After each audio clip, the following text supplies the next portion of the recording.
It's Super Tuesday. We're going to be looking at all of the, all of the memes, all of the good memes. I've been opening up a load of memes for us to go over here and there as we pop in and out of looking at the Super Tuesday results. It is going to be Biden winning the Democratic side. Is going to be Trump winning the Republican side. Let's see. Taylor Swift reminds people who to vote, or reminds people to vote on Super Tuesday. Taylor Swift is urging her legions of followers to get out and vote on Super Tuesday. Taylor Swift wins. Swifties up so big, dude. Swifties up so big, dude. A message on her stories reminding people. Bro, I had a heart attack for a second there. I thought I had my real Instagram. Will it loop? Nope. It will not loop. Can I go back? Pause it. There we go. Today, March 5th, is the presidential primary in Tennessee and 16 other states and territories. I wanted to remind you guys. Is it only 16? I thought it was like 20. Anyways, I wanted to remind you guys to vote the people who most represent you into power. If you haven't already, make a plan to vote today. Whether you're in Tennessee or somewhere else in the U.S., check your polling places and times at vote.org. Man, I bet you by tomorrow we're going to see some major coping from conservatives. Coomer account. Wait, why? This meme? Okay, let's look at this meme. Okay, wait, hold on. Pause. People are going to be super mad at this because people were already mad at, well, I'm saying people, conservatives. All right, let's be real. We're mad that Taylor Swift is telling young people to go out and vote for, Democrats, right? And even if it is just Super Tuesday and they can't vote against Trump, a fuckload of young people come out and, they don't have the ability to pull those people away from Biden, right? Like that's what. If it's a bunch of young people who are going to go and vote and they know that Taylor Swift doesn't like Donald Trump, it is conceivable, given how crazy popular. Now, I don't know if this would actually happen or if it could actually happen, but it is not inconceivable to me that if there are enough conservative, Taylor Swift fans out there that go out and vote and they vote for Nikki Haley because girl power, I can imagine that would cause a stir. All right, because Swifties are all about girl power. Young is on average true, but arguably Biden won in 2020 because of the youth vote. But that is also because, just confirmed, I think that being a Swiftie right now is based, not because I really listen to any of her music at all, but just because, damn, the Fox News headlines about her were so deranged that, if anything, this is thing. I want Taylor Swift to go out and actually mobilize the youth vote, not just because I'm a partisan Dem, because I really want to see how crazy the malding is, and then Biden win. That would be so. And then Taylor Swift doing a victory lap on the shoulders, and they just run around shooting champagne and shit, saying fuck Donald Trump. That shit would be so funny to me. All right. Biden stuns MAGA world by announcing jaw-dropping $42 million grassroots fundraising haul for February. The strongest yet for this election cycle. Jesus Christ. No shot. In college, for people's 22nd birthday, we would let them get them stupidly drunk and then wake them up at 5 a.m. to her song 22 as they have a massive hangover. I'm not going to lie, folks. I didn't know she had a song called 22. He's going to get it. He's going to need a lot of money. Biden is getting crushed. So maybe we should just watch the video. But there's this guy that I really, I believe he's a $10 microphone and then knows how to work a screen capture. and he'll just like put out 1 or 2 15-minute videos a day. Just, hey guys, anyways, I'm going to delve into like the autistic tiny ass little details on every single like that, you know? So at least she does have a song called 16 like most country songs. Oof. You're saying F. Did I lose? No, I haven't dropped a single frame. Fuck you. Anyways, it's better than watching the smug bug lolly slap fight. We're not talking about lolly ever again on this stream. We're never doing it. Anyways, back to Biden getting crushed or not crushed and needing a bunch of money for that. So on one hand, the polling is versus Trump on the national level. However, when we look at all of the states, of toss-up states, Arizona right now, Michigan, Wisconsin, they're up bigly when it comes to the Senate races, even despite Biden's low polling numbers, right? So I do wonder, you know what, we should just watch the video because I was kind of only passively listening to it while I was cleaning earlier today. We should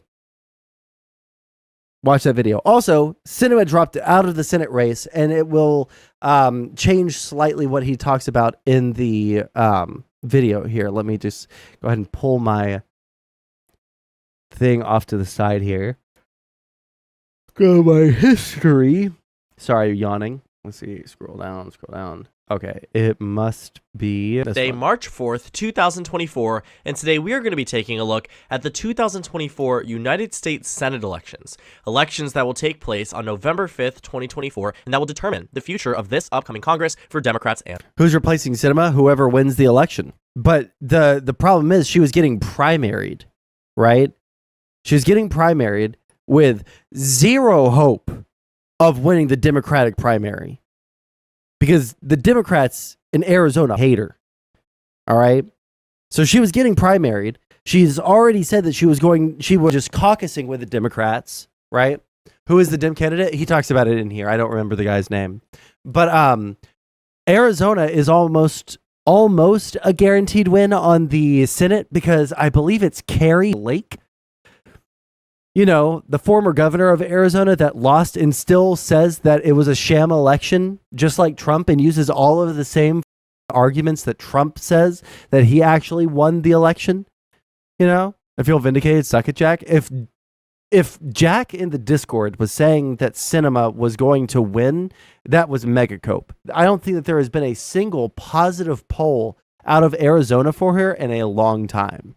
And Republicans. Now, taking a look at where we are at the baseline, this map has 34 open seats. Traditionally speaking, there are around 33 open seats, but Nebraska right now is having a special election, which gives it 2 open Senate seats this election cycle. Now, looking at this map as well, there's one thing that might be clear to you just straight off the bat. There are significantly more Democratic incumbents up for re-election than they are Republicans. Currently speaking, Democrats in the last election expanded their majority to 51 to 49, which now has been reduced to 28 to 38, with 34 seats up for grabs. Point being, Republicans have around just 11 out of the total 34 seats here that are up for grabs in this election cycle. In 2018, this is the same exact map that was used then, as it does rotate every 6 years. And looking at where we are in this map, I also will say Republicans are expecting that this map is their best potential Senate map that could have come up this election cycle. Not the one in 2020, not the one in 2022, but rather the one in 2024 that again was used in 2018, 2012, and so on and so forth. And so to start things off, we will just address the obvious here. Not every state is going to be competitive. And in fact, and that really just isn't much of a problem here because Republicans also just aren't invested nor focused on winning in that state either. Looking across the country to the East Coast, states like New Jersey and Delaware. New Jersey actually has an interesting Senate primary coming up, but that's really the extent of what's interesting in that state. When you're taking a look at everything else, it's pretty much Democratic, and in the state of Maryland, and equally interesting. This is just going to be the 2024 Senate elections.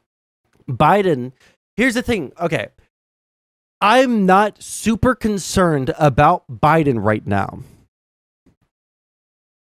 winning or losing the presidency because there's a long time that we have. I mean, it's all things considered, it's a very short amount of time until we have the election, but there's a lot of time for news to change and opinions to change, especially when it comes to Trump.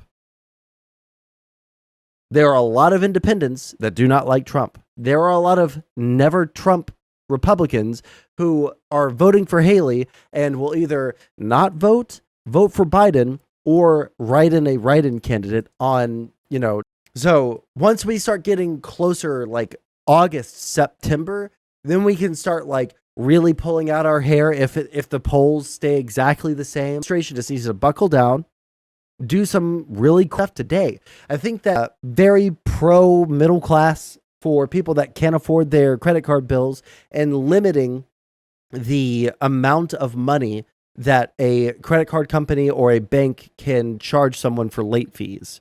From like the average, I think was like $35 to $38, and they put a max cap on that is $8, I believe. Maybe I have something wrong there, but I just heard about it right before. It's also setting up a committee or some sort of like task force with the FTC and with several senators and with other enforcement agencies to look at anti-competitive pricing models that are like in food, housing, banking, and like 3 other sectors of the economy.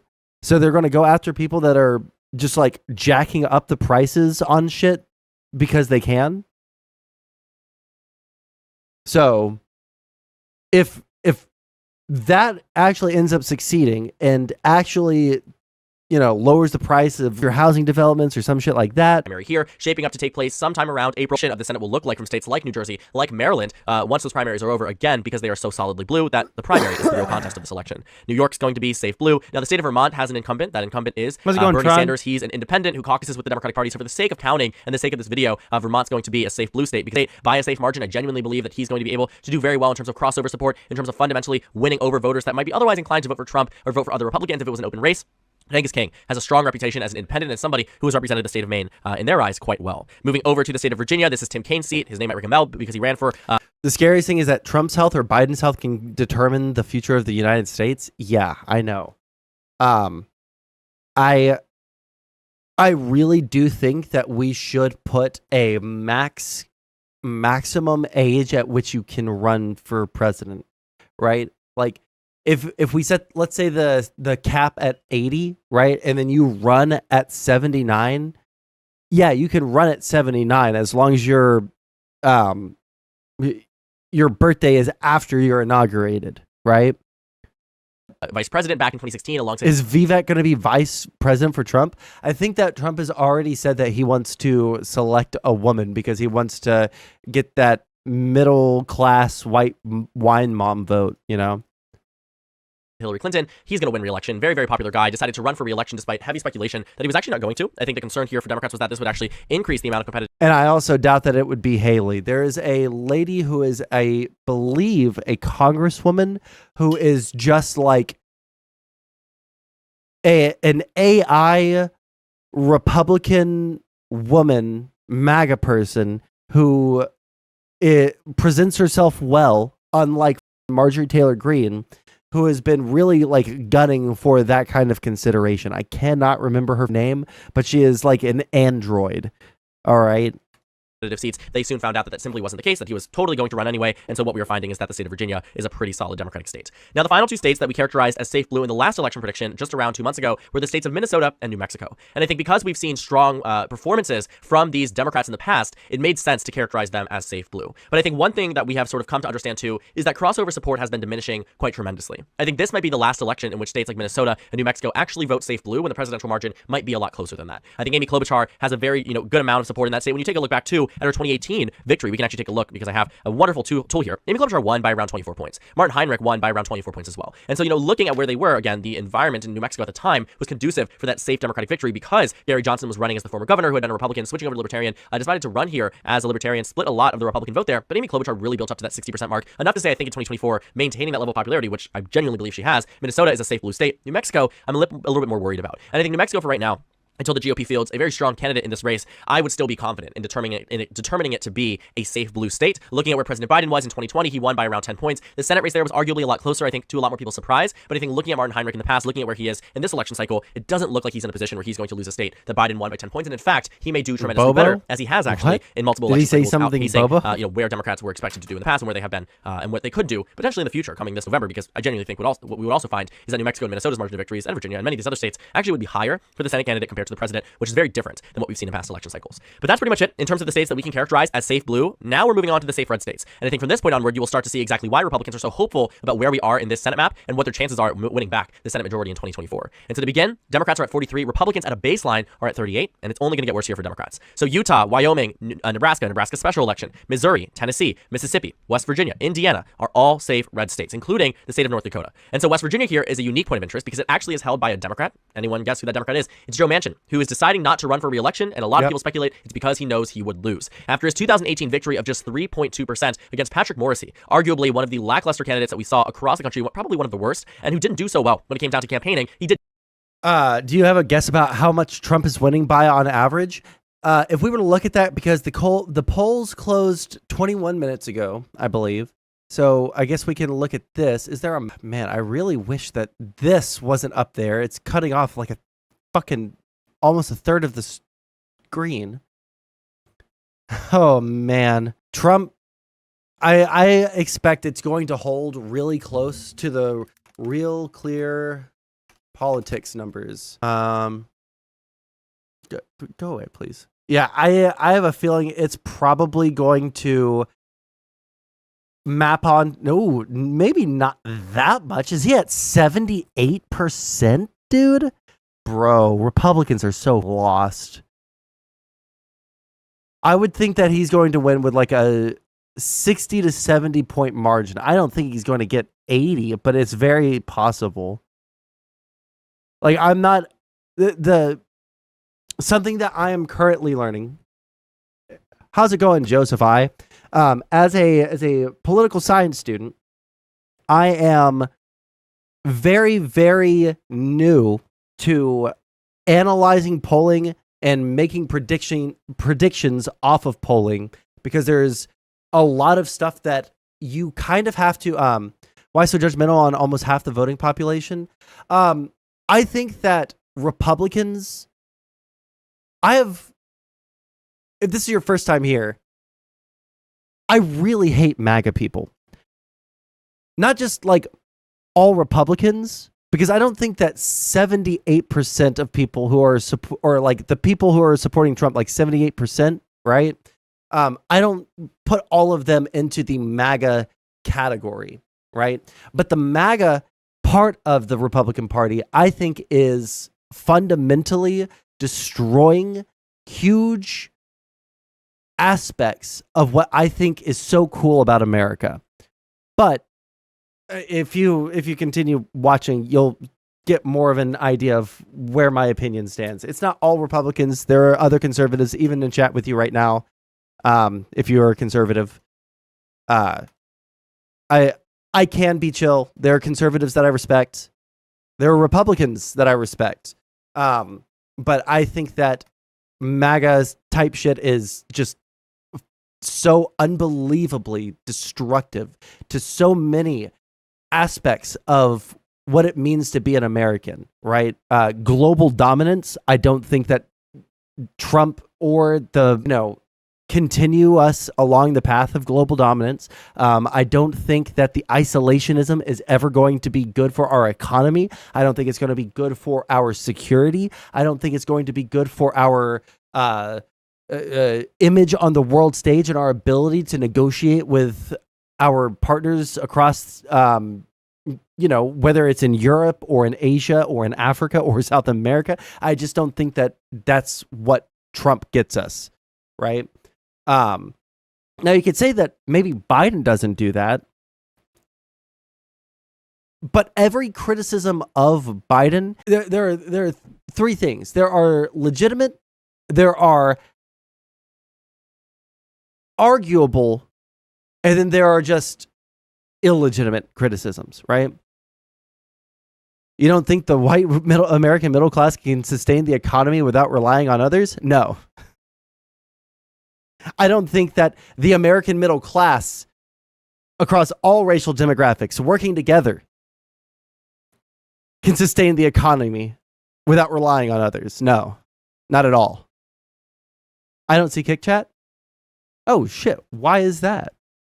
Oh, you know what? OBS did update right before I started streaming. And I don't know Hold on. I don't know if I actually have the ability to fix that on the fly. Browser 2. Refresh cache? Strange. Okay. Something that I'll have to fix after stream. But yeah, no, I don't think that America can sustain itself at the level that we're at without relying on others, because that's just what a international global economy looks like, right? An international global economy is what the rest of the world is working with us. And so if we try to move away from that, we're eventually going to just fall to the wayside. We'll be, the British Empire 2.0, trying to pretend like we still have a lot of influence when we're just, a bunch of porridge eating, bad up teeth having, whiteys who are scared of immigrants, right? We have one of those things. Let's not have all of them. What is this? Off. To Nikki Haley. Oh, wait, you know what? I actually clicked on the full MSNBC video for this. I guess we'll see a little clip of this. Oh, and it's Luke Beasley. What a good guy. What made you switch from Trump to Nikki Haley? The man is a lunatic. I think he's terrible for the country. What made you switch from Trump to Nikki Haley? The man is a lunatic, and I think he's terrible for the country. What are you thinking about when you say that? Just that he lies, he cheats, he's bankrupted millions of businesses. What made you switch from... Jesus, Giga Chad, just like, I don't see anything good about him. Fuck, I went on such a long tangent there that I forgot. In the USSR, they would build cars, and one part was built in each county, so when it fell apart, no one could make cars. Jeez. Let's see. Not that one. I would vote. Not that one. Oh my God. Why did I click on so much MSNBC? I fucking hate MSNBC. Let's go straight to the... She has a chance of winning a state, bro? Hold on. Let me just pause these really quick and see. Ah, there it is. What made you switch from Trump to Nikki Haley? The man is a lunatic. The stronger... Okay, we're going to watch this after we finish the thing that I pulled up to show you guys. Oh, it's this one. Did get the Trump endorsement, but Joe Manchin was very liked, very popular across the state. But his margins had clearly decreased quite significantly in years past. His first election was in 2010. A special election in which he won by around 10.1% in a year at which Republicans picked up so many Senate seats. I mean, they went from Republicans being down 59 to 41. 59 to 41. Take a look at this map. South Dakota, safe blue. Arkansas, safe blue. It's fascinating, if you ask me. Then you move over and take a look at 2010, and it flips, right? You have states like Connecticut down to being 12 points. States like Illinois flipping red, right? Colorado, extremely close. California being only 10 points. This was a rejection of President Obama, but in the state of West Virginia, Joe Manchin won by 10.1%. And so then 2 years later, though, does phenomenal, wins by 24 points against the same exact Republican who ran against him in the last election cycle. But then came 2018, a reckoning point for Missouri Democrats, Indiana Democrats, North Dakota Democrats, Florida Democrats, because by the next cycle, what we saw was that it flipped red in all of those states. Florida, red. North Dakota, red. Missouri, red. Tennessee, red, obviously, but that was interesting, so I mentioned it because I was thinking about it, thinking about Nashville the other day. Indiana, red. And so it really showed to, I think, the public, to Democrats and Republicans, that no matter... Just wonder if there is a future where Trump bulldozes Arlington Cemetery for a hotel and Republicans are willing to call him out. Yeah, I feel like at that point I feel like that's so extreme that everyone would be so. But you know what? We said that about literally every single other thing. We said that about literally every other thing that Trump has ever done. Like, that's probably so extreme that like nobody would go for it. So, but like in reality, I think that would be too much. But who knows? Honestly, how it was in the past. Sometimes polarization gets the best of even the strongest of incumbents. Claire McCaskill, who had won by 15, lost the next cycle by 6. An over 20-point swing that was largely in line with the swing we saw between Romney and Trump, but even more so. And so West Virginia we knew was out of reach here. I'm spending a lot of time talking about it because it is one of the few flips we will likely see this cycle, but it's an automatic one. It's one that came with no hesitation, and Joe Manchin is on track to leave the Senate, not run for any higher office. He's done, and that brings Republicans to 48. And so that narrows us down to just 9 Senate seats that will determine the true balance of power here. But again, look at this point, the starting point for Democrats and Republicans. Democrats are at 43. Republicans are at 48. And honestly speaking, the states that Democrats would need to win to maintain their 51 to 49 advantage are extremely heavy lifts. States like Florida, which just voted in the last election cycle for Marco Rubio by 16.4%. States like Texas, which voted in 2020 for John Cornyn by 10 points and voted for Donald Trump by 6 points in that election. And Texas is one of the, most long-standing, largest Republican states.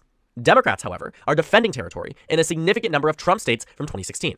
These are states like Wisconsin, Michigan, Pennsylvania, Ohio, Montana, Arizona. If Donald Trump was to win all of the states he won in 20, not good for Democrats in the least bit. But what is good for Democrats is that actually doesn't seem to be where we are today. Democrats have a very good shot at winning in some of these states, and those are states that we like to call likely blue and likely red. States like Wisconsin and Pennsylvania, where Republicans arguably don't have top-tier candidates in these races. I think what we saw in 2018 was that a lot of them were treated at some point like top recruits. Leah Vukmir, who the Republicans were swearing up across the country would shock the nation and defeat Tammy Baldwin. People like Lou Barletta, who was in Congress, who ran for governor actually just 4 years later, somebody who had been known across the state, flopped. Right? Bob Casey won by 13.1%. The only real star recruit here was John James, who's now in the United States Congress and doesn't want to give up that seat in order to run for Senate. But when I take a look at who Republicans have in this cycle for Wisconsin and Pennsylvania, businessman, billionaire, California, Connecticut, blue states, states outside of where they're from. Republicans have fielded a bank owner from the state of Wisconsin. Republicans have fielded a businessman from Connecticut for the state of Pennsylvania. Right? What we have seen here is a fundamental problem in that they are outsourcing their candidates because they had nobody good on the inside. Genuinely, like he's talking about, because the alternative, like he's going to talk about Arizona here in a minute, right? Where there's going to be a matchup, I believe, and like, please, for the love of God, I hope I'm not repeating some shit that I misunderstood. But Arizona Super Tuesday. Wait, do we have to do presidential? Nobody cares about. Damn, Joe Biden's blowing them out. Blowing them out, dude. Here, let's see here. See if we can find. Oh, Arizona's not voting today. That's why. Okay, that's why. Let me see. I'm pretty sure it's Carrie Lake. She was not going to run as a Democrat anymore. She dropped out, so it wouldn't. Arizona is super red. Okay. When voting for president, Arizona is super red. Do you recognize Democratic senators? Arizona, well, I mean, I guess Sinema dropped in and became an independent in the last year. But two Democrats, the only two senators they're allowed to have, are both Democrats. So Arizona is likely going to go red for the presidential election, but for the Senate election, we're going to have to see. Yeah, several candidates are in the race. It's Ruben Gallego and Carrie Lake. Carrie Lake is over the Republican Party in Arizona. Super hard. Arizona loves Trump. It's kind of strange because all of the people that he endorsed in 2022 in Arizona lost, including Carrie Lake, who he, again, is endorsing for Senate. She got blown the fuck out. Campaign against her, who refused to debate her, barely had any public events. And she lost to essentially someone who was just coasting through the entire Trump loves. So it's likely going to be Ruben Gallego versus Carrie Lake in Arizona. To run against Tammy Baldwin. The list was extensive. It's so on and so forth. Same thing in Pennsylvania. They couldn't get anyone besides Dave McCormick, right? They couldn't get anybody that was super strong. I do believe Tammy Baldwin and Bob Casey, based on the numbers that we see and based on their prior election performances, that they win both of these states by likely margins. That's where I'm at. Wisconsin, Pennsylvania. I'm moving Pennsylvania over from lean blue to likely blue. Bob Casey by 10. Bob Casey by 9. That's a good place to be as an incumbent Democrat and a very good place to be, especially in this election cycle. Same thing can be said for Tammy Baldwin. Now, Republicans, of course, have their own likely states. I actually think it is contained down to the state of Florida. I think Texas will be surprisingly closer than people expect. I think what we've seen with Florida is that it has moved so. Oh, yeah. You know what? Tron just brought up an unbelievably important point. I didn't read the first thing quite yet, but I think something people are forgetting is abortion. In every state, there is a new wave of people voting who didn't vote in the past. That is true. And while it was 2 years ago that Roe v. Wade was overturned, or was it last year? While that is true, it has kind of moved a little bit away. No, it happened before 2022 midterms. So it happened the summer of 2022. So yeah, 2 years ago. While that's not fresh in everyone's mind, just leave it to Alabama. Just leave it to Alabama to bring it up once again by doing the stupid retard move of saying that IVF, implanting embryos into your uterus to have a baby through cryogenic means, those are now babies. And everyone in Alabama shut the fuck down every IVF clinic because they're so scared they're going to be prosecuted criminally for murder. It is now super fresh in everyone's goddamn mind. Oh yeah, the Republicans want to get rid of the right for women to have contraception. Because the Republicans in the House in DC have introduced anti-contraception laws. People don't like the IDF. Well, you know what? There are a bunch of illiterate Gen Alpha and Zoomers out there who, I agree with you, would confuse IDF and IVF. I do agree. All right. You know what? Just a little side tangent here. Because I'm back in school and I actually care about school, I have to do all of these little, what would we call them? Like, basically like one post per day in the discussion section of the class, right? And I have to do that for 3 classes. And in every single one, now this is because I only recently actually have started going back to school and I changed my major, right? So there's going to be a lot of freshmen and sophomore students in these classes. So there's going to be, you know, people who are 18, 19, 20 years old in these classes. Bro, they write at a 5th grade level. I remember we had the prompt of, I can't remember the exact wording, but it was essentially political violence is a tactic that is used in extreme circumstances and by extreme groups. Is there ever a justification for using violence as a political tactic? Blah, blah, blah, blah, blah, blah, blah, right? One of these people, I shit you not, was like, violence is bad. I do not like violence. And after every single one of these things is a hard stop, period. Violence is bad. I do not like violence. I do not like violence because it is not good when you hurt another person. We should strive to have peaceful means of affecting change because violence is bad. That was their entire discussion post. And it's supposed to be like, you know, class is putting in shit like that. Student chat, because in the program that they use, it has a little thing where students can collaborate. These people are confused. These people are confused why they're getting bad. Sounds like they don't know how to use ChatGPT. Bro, the amount of how strict their papers, right? I understand.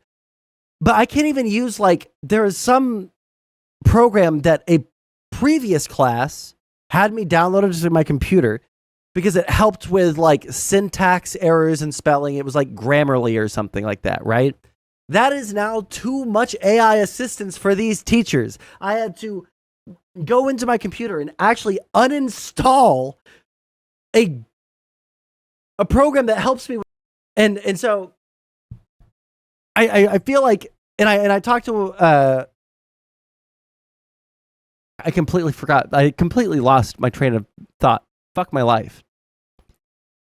Anyway, we're going way off topic. We need to finish a video, and then we need to look at the Democrats polling. might be able to chip at it, get it down below safe, but Rick Scott's going to win somewhere around 10 points in that state, given his level of popularity and his electoral, or 0.2 actually. No, 0.4. That was the governor's race. Ended up winning by over 20 points in the next cycle. I think Florida is a little bit too far gone for Democrats, at least for this cycle. And so that brings us 49 to 45. I had a friend on a committee to detect the use of AI tools in colleges. Hey, can you talk to that and like tell them that spell check and syntax checking is not like undue amounts of AI assistance? I think that having a little squiggle line underneath my misspelled word is not helping me out that much. Remaining states are all going to be decided by lean or tilt margins, meaning they are going to be very, very close, and honestly could be swung either way between now and November. Now, the interesting thing too is that Democrats have incumbents in Montana, Nevada, Arizona, and Ohio running for re-election. They do not have one in the state Yeah, but I don't use Word and Google Docs for my assignments. of Michigan. If I Is on track can. to be easily the Democratic nominee for Senate in the state of Michigan. She's going to be probably one of the stronger contenders that could have been nominated here, but I think all of them would do arguably well in the general election. I think Democrats do maintain their victory status in the state of Michigan. I don't think it's a fundamentally red state, and I think what we will find is that President Biden will likely be performing worse than some of these Senate candidates, and I think Michigan is one of those cases. Now, for Donald Trump, I think also we will find that he will do better than what we will see Ted Cruz do in the state of Texas. I think Texas is a state that just uniquely hates Ted Cruz so much, but can't give him up. I just type it directly into the discussion post, buddy.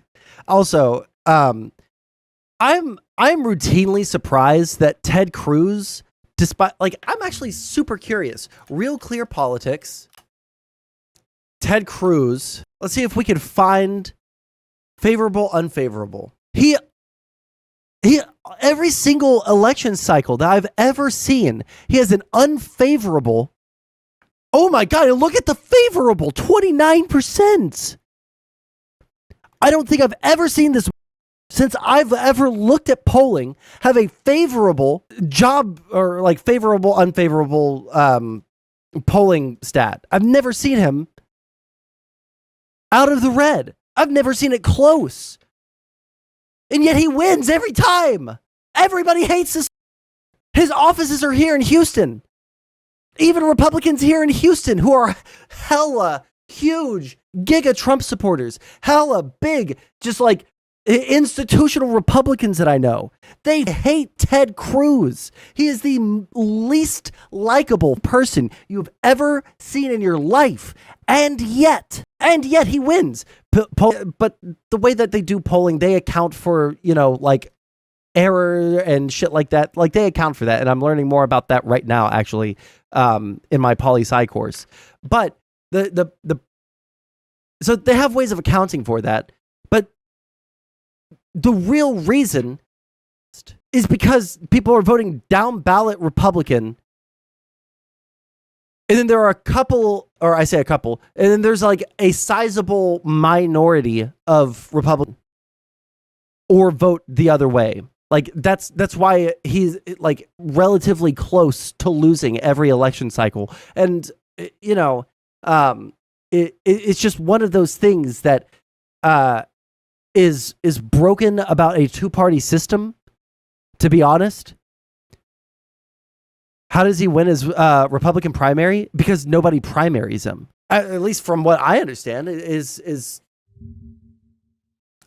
Texas Super Tuesday Senate. Can we just get? Do we not have the exit polls yet? Or we don't have any polls? When do they start coming in? 7 p.m. So in about 10, 12 minutes, we're going to see the initial.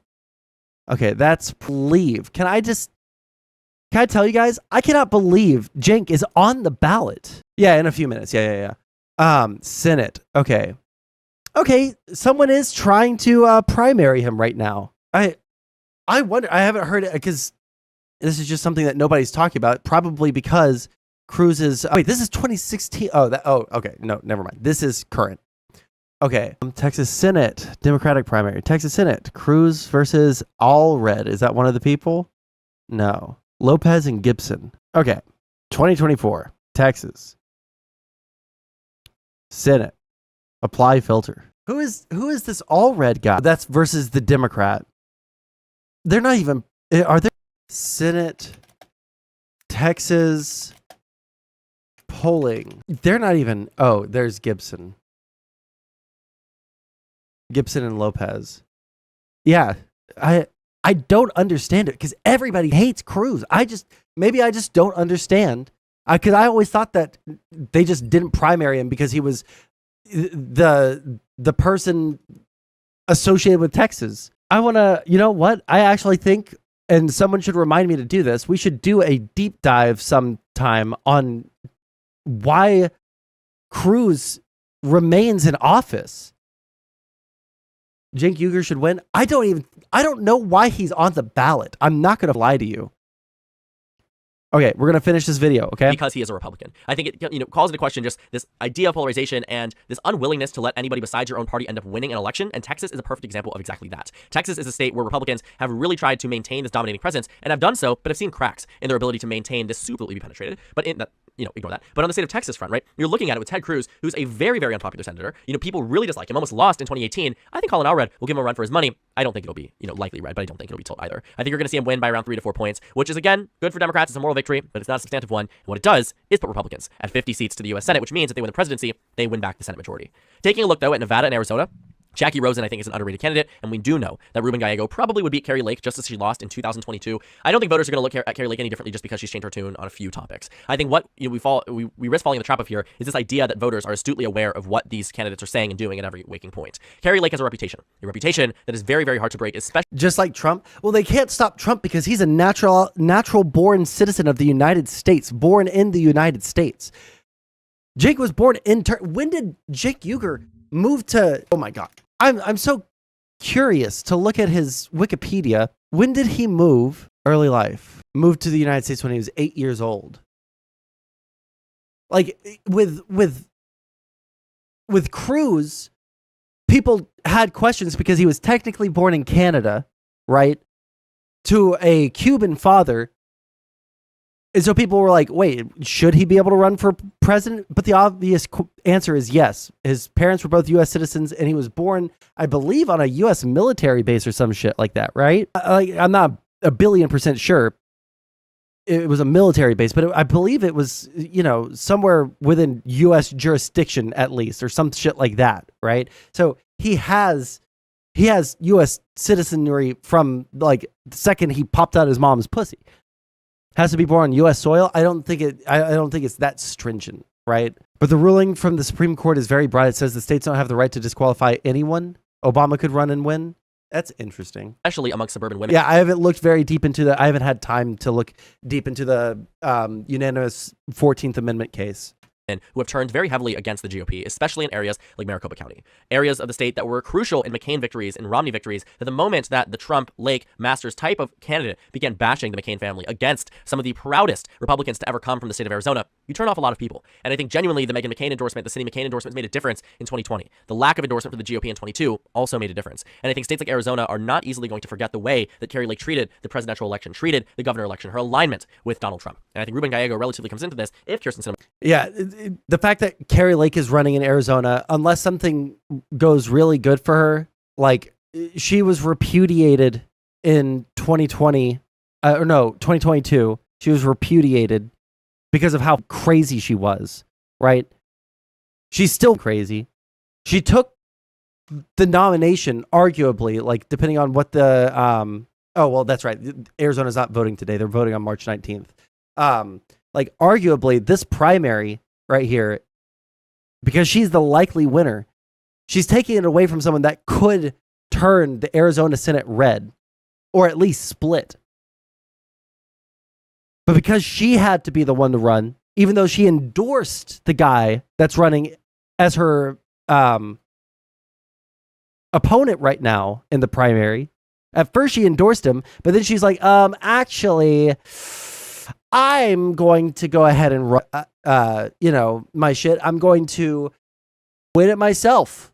And I'm going to claim election fraud for every single thing that I lose. All right. Like, oh shit, that's right. Like she probably f***ed over the Republicans by running in Arizona, because Nevada is a like lean Democrat, right? But not, it leans Democrat for the Senate election here, right? So that's nice for us, right? Montana, I'm curious what he's going to say about that one. Because I think that the Democrats have a good shot in Montana, because I think at least one Democratic senator doesn't run, winning by a lean margin. In the state of Nevada, Jackie Rosen, again, I genuinely believe is underrated. I think she has come into this with a strong performance in 2018, defeating a Republican incumbent who had been perceived much more like a moderate, much more closer to the center, better for Republicans compared to what they're putting up now. And yet she did very, very well. Nevada, I think Jackie Rosen is on track for victory as well, and that brings Democrats up to 48. Now, in these final two states, in the state of Montana, Republicans could have had better candidates. I don't think Matt Rosendale would have been that in Montana, and I don't think Frank LaRose would have been that in the state of Ohio. But I do think Bernie Moreno just came into this with a lot more scandals and honestly a lot more radical ideological positions than Republicans would have liked in a state like Ohio. Donald Trump will probably win the state of Ohio, but I don't know about the Republican nominee for Senate. I think Sherrod Brown may withstand this final election and may be able to do much better in future congressional elections, just not on a statewide level. I doubt he'd ever want to willingly take a demotion from the United States Senate and run for Congress, but I do think he'll maintain a presence in the state of Ohio enough to win by the narrowest of margins. But it's going to take a lot for Democrats. I think I think Sherrod Brown has been blessed with the one fact here that in almost every election in which we have seen Democrats really, really scrape by and do well is by running against lackluster candidates. And Bernie Moreno is exactly that. Now, this final state here that I think will put us into perspective what candidate quality actually does to a race is that I think Tim Sheehy honestly just was not the best fielded pick for the GOP. I do think the Republicans should have chosen somebody with a little bit more, knowledge of the state, somebody who was just more electable across the state, someone who had won elections, not Matt Rosendale, but not Tim Sheehy either. I don't think the Republicans had the most amazing bench in a state that is so solidly conservative, running against a pretty popular senator. I do believe Don consistently, too, in opinion polling, very similarly to what we see in Ohio, to what we see in Pennsylvania, is that amongst the same group of people that want Donald Trump to be president, and very heavily so. In Montana, the same polls that show Donald Trump winning by 16 to 21 points, this crossover support. That I just Steve Bullock win re-election, or re-election to the governorship. It's probably more of a symbolic thing, little bits. Is that this person is an American, they're giving birth, right? The citizenship stuff, right? I'm pretty sure, and I wouldn't be surprised if we did that here in the United States for other countries, like someone's here visiting and then they go into labor, right? Like, hey, okay, well, this actually, I don't know, Japanese for the duration of this delivery. And then, but I don't trust, far be it for me to say anything with confidence on that subject. I have no clue. Re-election in the 2024 Senate race. It'll be very close, except this is, since I started watching him, okay, Japan doesn't give citizenship on birth. I picked the worst country for that, didn't I? It is the most, they flip red. Wisconsin is looking pretty good for Biden. I'm pretty sure Michigan is looking okay for Biden. Super bad. Population. A lot of people from and then came to the United States, ended up in Michigan for some reason. I don't know why that reason is. See, I believe one of the members of the squad, I can see her face right now, but I can't remember her name. She was elected in initial birth, so they have to take the mother to a German hospital to have the Germans give up the hospital room for like 5 days. Oh, yeah. Ilhan Omar. Yes. Thank you. I could see her face. I just couldn't remember her name. Yeah, no, see, like what Sig is saying is something that I could totally see, especially with nations that are super friendly to us. So exceptionally close. One of the most important Senate races to the presidential election and who's vice president come February 2025. Only time will tell, but I think this is probably the best point Senate Democrats have been given the map and the cards that they have been dealt with. But given how close a lot of these states are, it could flip away from Democrats and more towards Republicans very easily in a very short period of time. So thank you guys so much for watching this video. Make sure to comment down suggestions below. I watched that earlier today. Let's look at some of the polling that's coming out here. Virginia, Trump wins. North Carolina, Trump wins. All right. Maine. Oh, no, nothing has come in there. Other key races. So these are all the presidential primary things here. Why is DeSantis still getting votes, bro? Because they just don't like Trump and they don't like Haley, so they're still throwing away their vote. Vermont, damn, that's actually significantly closer than I would have thought right there, don't you think? Damn, DeSantis is getting almost 3.5K votes in Virginia. They do realize that he conceded, right? Uh-oh, we just got an update on North Carolina. Trump is going to win, though. Okay, 703. Do we have anything for Texas yet? No. 161 delegates. Holy shit, dude. Other key races. North Carolina governor for Republicans, Robinson. Let's see here. This is North Carolina, California. Okay, we don't care about California in this house. Okay, let's see here. If we can keep. Damn, only like 5,000. I don't even know what the fuck is about. O'Marion Williamson. Oh, she's coming back, guys. She's coming back, guys. Fort Bend County coming out strong for President Biden. Victoria coming out strong for President Biden. We're going to be seeing where my vote came in. I did feel, hey guys, you know what? It's going to sound soy. I felt proud to vote for Joe Biden for a second term in office. That video game controls. Let me see here. Oh, it's not going to show us like any more cities. Cool. I would just wonder what's in Victoria County over here. Oh, part of Dallas County, Rockwall, Texas. This is the Republicans' choice for Arizona. I think people are going to rally around President Trump. We Biden to get into the White House and lead our country into destruction. And I Ms. believe Lake, you can look down the camera and say that, but you know that's not true. You know that the election was not stolen. I wouldn't expect you coming from Australia to know one damn We're thing from the about our UK. country. Don't associate me with that prison island trash. We're from the UK, you retarded bitch. You think the election's stolen and I'm Australian? You really are retarded. Oh, you're from the Also, yeah, he's obviously from the UK because he's interviewing her and he's immediately calling her out. I wish that our journalists did a little bit more of the antagonizing that UK interviewers do. You know, I think that journalists in the UK. Now, this is like an opinion based on very, very, very little. Okay, so I could have my opinion changed on it.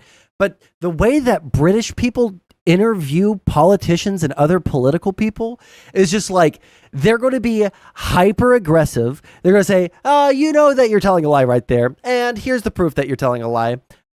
So would you like to, try again? Maybe? Would you like to give an explanation for why you're lying to us right now? Bro, I love that kind of journalism, okay? But one more time, I want to see her call him an Australian again. lead our country into destruction. And I Ms. believe Lake, you can look down the camera and say that, but you know that's not true. You know that the election was not stolen. I wouldn't expect you coming from Australia to know one damn We're thing from the about our UK. country. Oh, you're from the UK. I was told you were from Australia. Okay, so you'd speak to someone who is on the right of politics, but not to an independent I journalist. don't expect you to understand what's happening in our country because I can see you come at this from a left agenda, which is very Sky News. I'm pretty sure. Now, no, I could be wrong. Don't get me wrong. I'm wrong about a lot of things. Okay. Let's just look up the media bias fact check on Sky News. The one thing I know about Sky News is that they hired Lauren Southern. Okay, so let's just look up Sky News. You gonna give us the option here? I'm not dropping frames, right? Okay.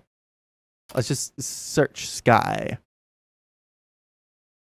Sky News UK, and then we'll look at Sky News Australia. Maybe they're significantly different. Okay, they're very unbiased in the UK. Okay, so maybe they are coming at this from a left-leaning thing. The only thing I know about Sky News was Sky News Australia hired. Oh no, there it was. Was globally moderate? Yeah, no, it's very possible. I don't. They're not a very popular news place in my country. So elsewhere, I don't know. But in Australia, they're pretty right wing, mixed factual. Oh, they're literally Fox News for Australia. Okay, gotcha. That's why they hired Lauren Southern. Gotcha. But yeah, that actually surprises me that like Sky News in the UK can be so like relatively unbiased, all things considered, high factual reporting, and then their offices in Australia are crazy. Interesting. It just like for like frame of reference, we can look up Fox News. And I wonder if they still okay, so they do the foxnews.com versus like Fox. Okay. Because the websites are often a lot less, never mind, a lot less biased. Because they have to like write everything down. But Jesus Christ, Fox Business, are they any better? Right Center, they are better, mixed. But contrast that with CNN, mostly factual but pretty hard left bent. Now let's contrast that with MSNBC, which I believe has a extreme left bent and a mixed, yeah. So they're about the same as Fox News, but on the left. Although Fox News is slightly about like maybe like 5 to 10% further on the right side compared to the left side on this one. Some people would say the modern day right isn't sufficiently right in the sense of conservatism for not generally. Oh my God! It could be me being able to read that. Some people would say the modern day right isn't sufficiently right in the sense of conservatism for not generally conserving European identitarianism. Yeah, but that's retarded.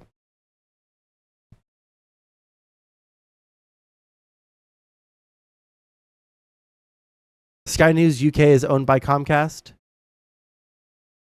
Why do we keep on talking about who it's owned by?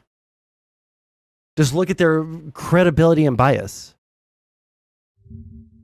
How long is she going to look good for, though? Because isn't Super Tuesday going to wipe her? Man, my girlfriend lived in Australia for several years of her childhood, right? She grew up there, basically. And so she really loves Australia. I cannot explain to you guys how much I hate Australian accents.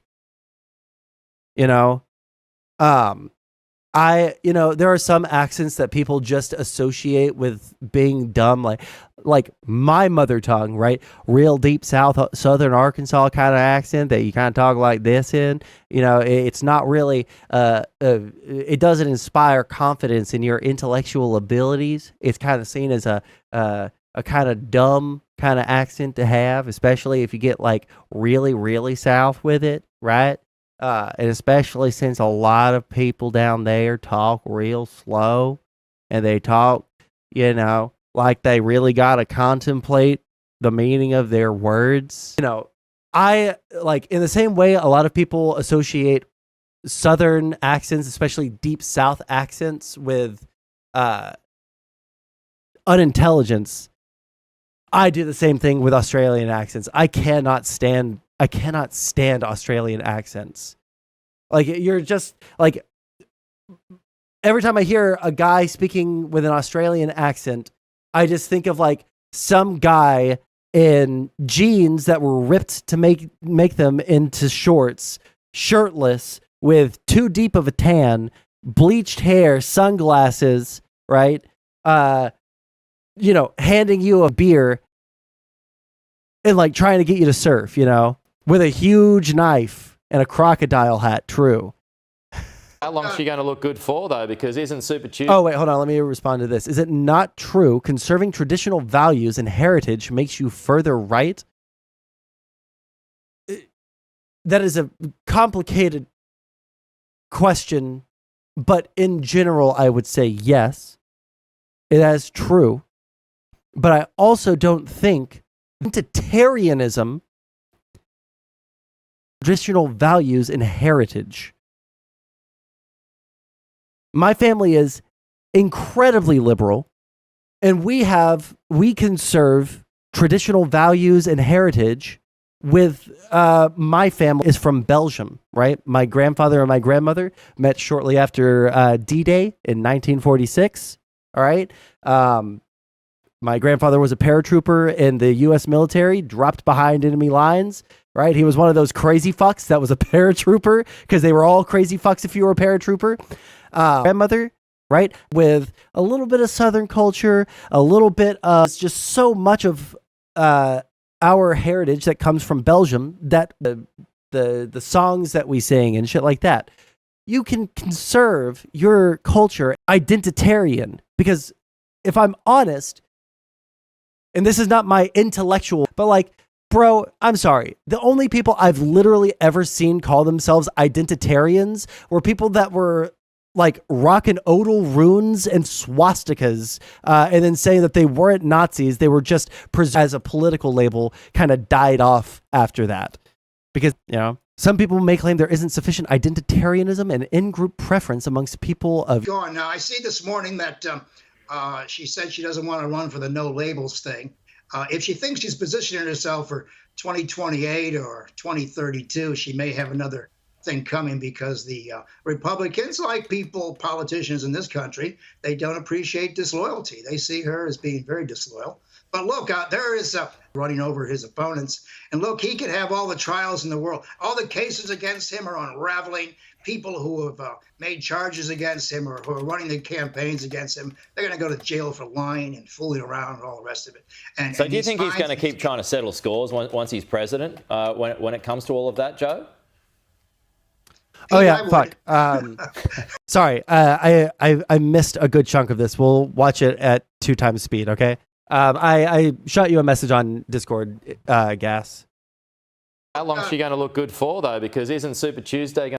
Do you think Nikki Haley will keep running after today?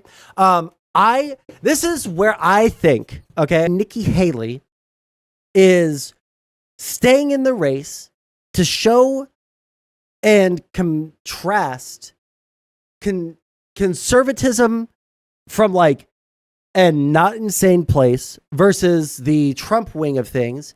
And on top of that, I think that she is trying to force concessions out of the RNC to change, because it's the same reason why Bernie versus Biden, because you can force concessions from your opponents to do certain kind of policies, to do, that's what I think that she's doing. And I don't think this is a huge part of it. All right. Can you do that in picture mode? Yeah, I 100% can. I also think that there is like, I think that what I was saying a second ago is like 80% of why she's staying in the race. 90%, right? Whatever the remainder percent is, I think that there is, at least some unspoken acknowledgement that the RNC and Nikki Haley has, that like, if Donald Trump does get convicted of something, or, it goes really badly for him with every single one of these court cases, the way that the last one did, right? With him having to pay $500 million in damages.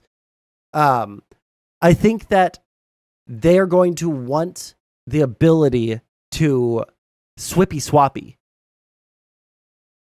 right? He could violate his bail and end up in a brick jail cell. He's arguing with the judge in New York over the business deal case.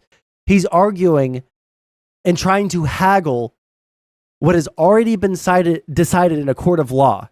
He's saying, well, listen, I can't pay the full bond right now that you charged me, right? I can pay 25% of it. How is that?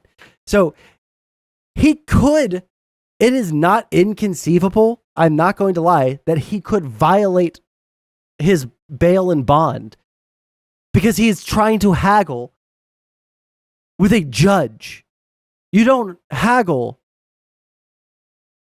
with the judge. After the judge says something, it's it. You can appeal it, but you still got to pay that money. And if you pay it to a bail bondsman or something, or some other whatever equivalent there is for something of this, magnitude, right? In terms of money, you pay that and then you get it back after you win your appeal. It's not bail, it's bond. That's my understanding. When I was listening to a legal expert talk about it, it was him haggling over his bond or some shit like that. Maybe I'm mixing up 2 different cases. I don't know. But he was trying to haggle something that could land him in prison instead of just, getting the funds, paying it, and then appealing and getting it back. And the way that they were talking about it was using the word bond. Going to wipe her out? Oh, Haley's gone now. I see this morning that she said she doesn't want to run for the no labels thing. If she thinks she's positioning herself for 2028 or 2032, she may have another thing coming, because the Republicans, like politicians in this country, they don't appreciate disloyalty. They see her as being very disloyal. But look, there is nothing that's going to stop Donald.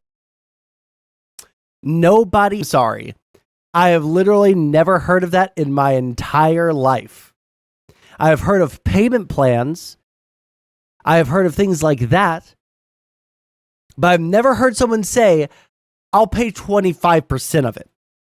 Trump from getting reelected and running over his opponents. And look, he can have all the trials in the world. All the cases against him are unraveling. People who have made charges against him or who are running the campaigns against him, they're going to go to jail for lying and fooling around and all the rest of it. So do you think he's going to keep trying to settle scores once he's president when it comes to all of that, Joe? Pete, I would. well, they've tried to say Sins in my neighborhood. That's something to do with settle the score. I mean, yeah, he's going to settle the score. But you know, in American politics, if you live long enough and you last long enough, you get even with everybody. As a matter of fact, yeah, sleeping with the fishes, as they say. That's right. That's exactly right. Yeah, but okay. Trump will fix these guys good. And look, he could just ignore them. What I like about when Donald Trump becomes president, he doesn't care about Harvard or the Brookings Institution. He doesn't care. No, what I like, the thing about Trump is secret Rosetta Stone to what he's thinking. What he says is pretty much on his mind. And he's sort of the unfiltered fellow that we'd like to send to Washington one day. Yeah. You know what? He made the trip. The drunk uncle on Christmas Day, Joe. That's right. That's right. Except Trump doesn't drink. Diet Coke for that man. Just read the title, don't watch. Exhibit B, lefties melt down after unanimous U.S. Supreme Court's ruling on Donald Trump. I'm sorry. I don't know if I've seen a meltdown over something that everyone expected the Supreme Court. Like, I haven't read any of the stuff, which I've been trying to get more into, reading Supreme Court opinions, like the majority and then the dissenting. I every time there's a big case, I try and read that. I haven't been able to yet, but bro, I don't know if anybody was expecting the Supreme Court to say, yeah, the states have the right and the ability to unilaterally take off a presidential candidate from the ballot. Yeah, only Congress can bar a candidate. Yeah. So I feel like I haven't seen that, but God, why is Destiny still doing Palestinian memes? Is this Palestinian memes? What is she saying? We're not lying. We're not lying. Oh, it is. You haven't been calling it a joke. I saw this clip. Wait, hold on. Can someone find me the video of AOC being tracked down by lefties outside of the movie theater? Someone get me that clip. Because I saw it. Now, I didn't hear the audio of it, but just like, fuck, dude. It's so insane. Right? For the same reasons that I thought it was a little bit cringe that people were like harassing Supreme Court justices, harassing, members of Trump's cabinet on their, at their dinners. Is it this right here? You refuse to call it a joke.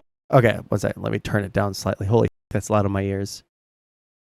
What's my opinion on the Israeli-Palestinian war? Israel needs to find an operation, whether that's speeding up the timeline and destroying Hamas, and then immediately after whatever their exit strategy is, they need to work for a permanent security solution. It's probably going to have to be a two-state solution. Yeah, I think that Israel had the right to go into Gaza and try and fuck up Hamas. I don't think there's a single other country or two groups of peoples who where one of them could terrorist attack on the level that Hamas attacked on October 7th. I don't think that there's any other group that,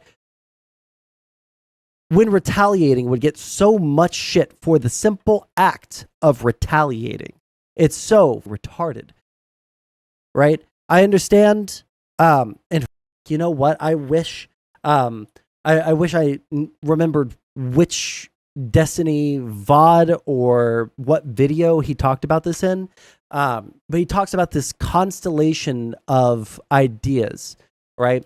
Where, like, you'll be able to find individuals that have slight variations out of this, but in broad strokes, you'll have a bunch of stars, right? And when we look at them, we create a pattern out of it, right? And now imagine each of those stars as a belief, right? So one star will be like an opinion on vaccines from COVID and how horrible they are for people and how they give people myocarditis and shit, right? And then another star in that constellation would be like election denialism, and then another one would be support for Donald Trump. And you'll have like all these constellations of beliefs, right? Where different groups have these broad sets of beliefs where you're not really going to find many people who are anti-vax that also don't believe in the conspiracies around the vaccine who also don't support Trump, right? You're not going to be able to find that. And then, as a side theory, when someone says like there's a genocide happening in Gaza, they're not stating a fact. They're stating a value that they have. The value that they have is they don't like civilians to die. But what their words are saying are there's a genocide in Gaza, right? So even if you happen to be in the same constellation as this other person, right? Because you both hold the value statement of civilians dying is bad, right? But when they're saying to you there's a genocide in Gaza, if you disagree with that, to them you're disagreeing with the value statement of civilians dying is bad. It's the Noah Samson video reaction? Thank you. That brain blast. That is so unbelievably true. When I look back at my conversations with my family who are very, very much on the pro-Palestinian, they're very, very much not in favor of Hamas, right? And they're sympathetic to Israel to a degree, but they think what has happened to the people in Palestinian areas and what has happened to them since October 7th is just unbelievably horrid, right? But they still are very firm, and I believe them that they're not like supportive of Hamas or even sympathetic to Hamas, really, right? But when they talk to me about it, and now I can see this, them telling me how bad it is in Gaza and how fucked up what the IDF does is, they're not giving me statements of fact. They're giving me value statements. And when me, especially someone who is as close to them as I am, right, being their brother and their son, right, when I disagree with them on the value statement, it really f***s them up. Which is why I've stopped talking to them about this, because I try and give so many caveats. Like, now I'm going to say this, and it's going to sound bad at first. This is why I'm saying this, right? The IDF should be going into Gaza and killing all of Hamas, because fuck Hamas. Hamas is the biggest roadblock to peace in the region. Points A, B, C, and D. They agree with points A, B, C, and D, but they're not. But I'm not actually addressing, and I haven't been addressing the value statement in an adequate way. And I so unbelievably love that analysis or analogy that he's using, the theory of mind that he's using there, because I think it's so accurate, right? Like, I talk to my girlfriend about things. My girlfriend is further left than me, right? Very, very much significantly further left than me. She's not a communist, right? She's pretty reasonable on a lot of things, but there's some things that I don't talk about or I just agree with her on because I'm not going to get into that argument, right? And I realize now we were never having those arguments. We were having a miscommunication on value statements. And because we couldn't agree on the value statements, because we never talked about the value statement itself, the rest of that conversation is useless. You can't go point by point when the underlying value has never been addressed, you know? So that's like a very long way of me saying I am about 60-40 on the Israel-Palestine issue, 60% in favor of Israel, 40%, not in, like, I say in favor, supportive of Israel, 60% supportive of Palestine or Palestinians, 40%, because I think that the people there deserve to have their own state. They deserve to have, a say in more of their lives than they do now. But at the same time, they do have a lot of terrorist groups. They've had terrorist groups since, Israel was founded and before. And they're probably planning on doing more terrorist shit in the future because they see it as their only way out of the current state of affairs. But they're wrong on that. That's why they get 40%. They are wrong. They were never going to militarily, get their way out of the status quo with Israel. Anyways, some people, European identitarians may support Palestine despite being Arabic, while others may have sympathy for Israel as a Western nation state whose Jewish stock is more. I'm not going to show my hand yet. Let's watch this. I need you to understand that it's not okay that there's... Okay, we're going to watch this. I watched this video earlier today with the sound off, and we're just going to talk about it. AOC being accosted outside of the movies.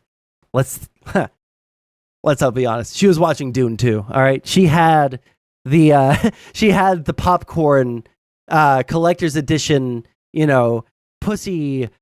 hairy pussy thing that you have to reach your hand in. You guys know what I'm talking about? I only learned about this last night. Dune popcorn bucket. You guys must know what I'm talking about, right? Open image and new tab. This thing.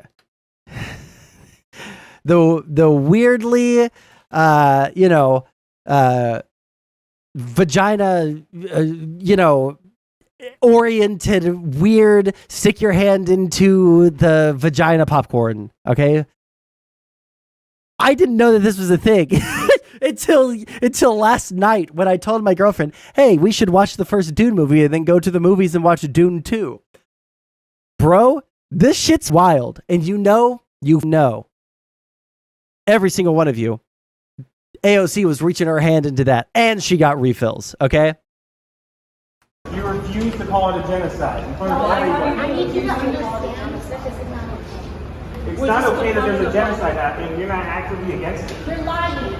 Congresswoman Alexandria Ocasio-Cortez and her fiancé were confronted by pro-Palestinian protesters outside a New York movie theater. While the New York Democrat has been critical of Israel's defense plan, it simply wasn't enough for the group. They heckled her, saying she needed to call it a genocide. Once outside, it is such an unbelievable... I know I just went through the whole statement. I was agreeing with the value statement instead of the factual statement. When people say there is a genocide happening in Gaza, they're not saying factually that there is a genocide happening. They're giving a value statement. They're giving a value statement that civilians are dying and that's bad. And that's true. 100%. Civilians are dying and that's bad. Israel needs to wrap it up. Israel needs to find an exit strategy from this conflict. Solution. However, saying it's a genocide or forcing a politician to call it a genocide doesn't do anything, actually, because the actions that you need to take for a genocide are so unbelievably different than for, massive negative act a nation could do. They oppose our will or to change their policy, but if it's a genocide, all bets are off. If it is a genocide, the United States should go in there and start bombing Israel. A nation on earth should immediately cut ties with Israel economically, politically, etc., etc.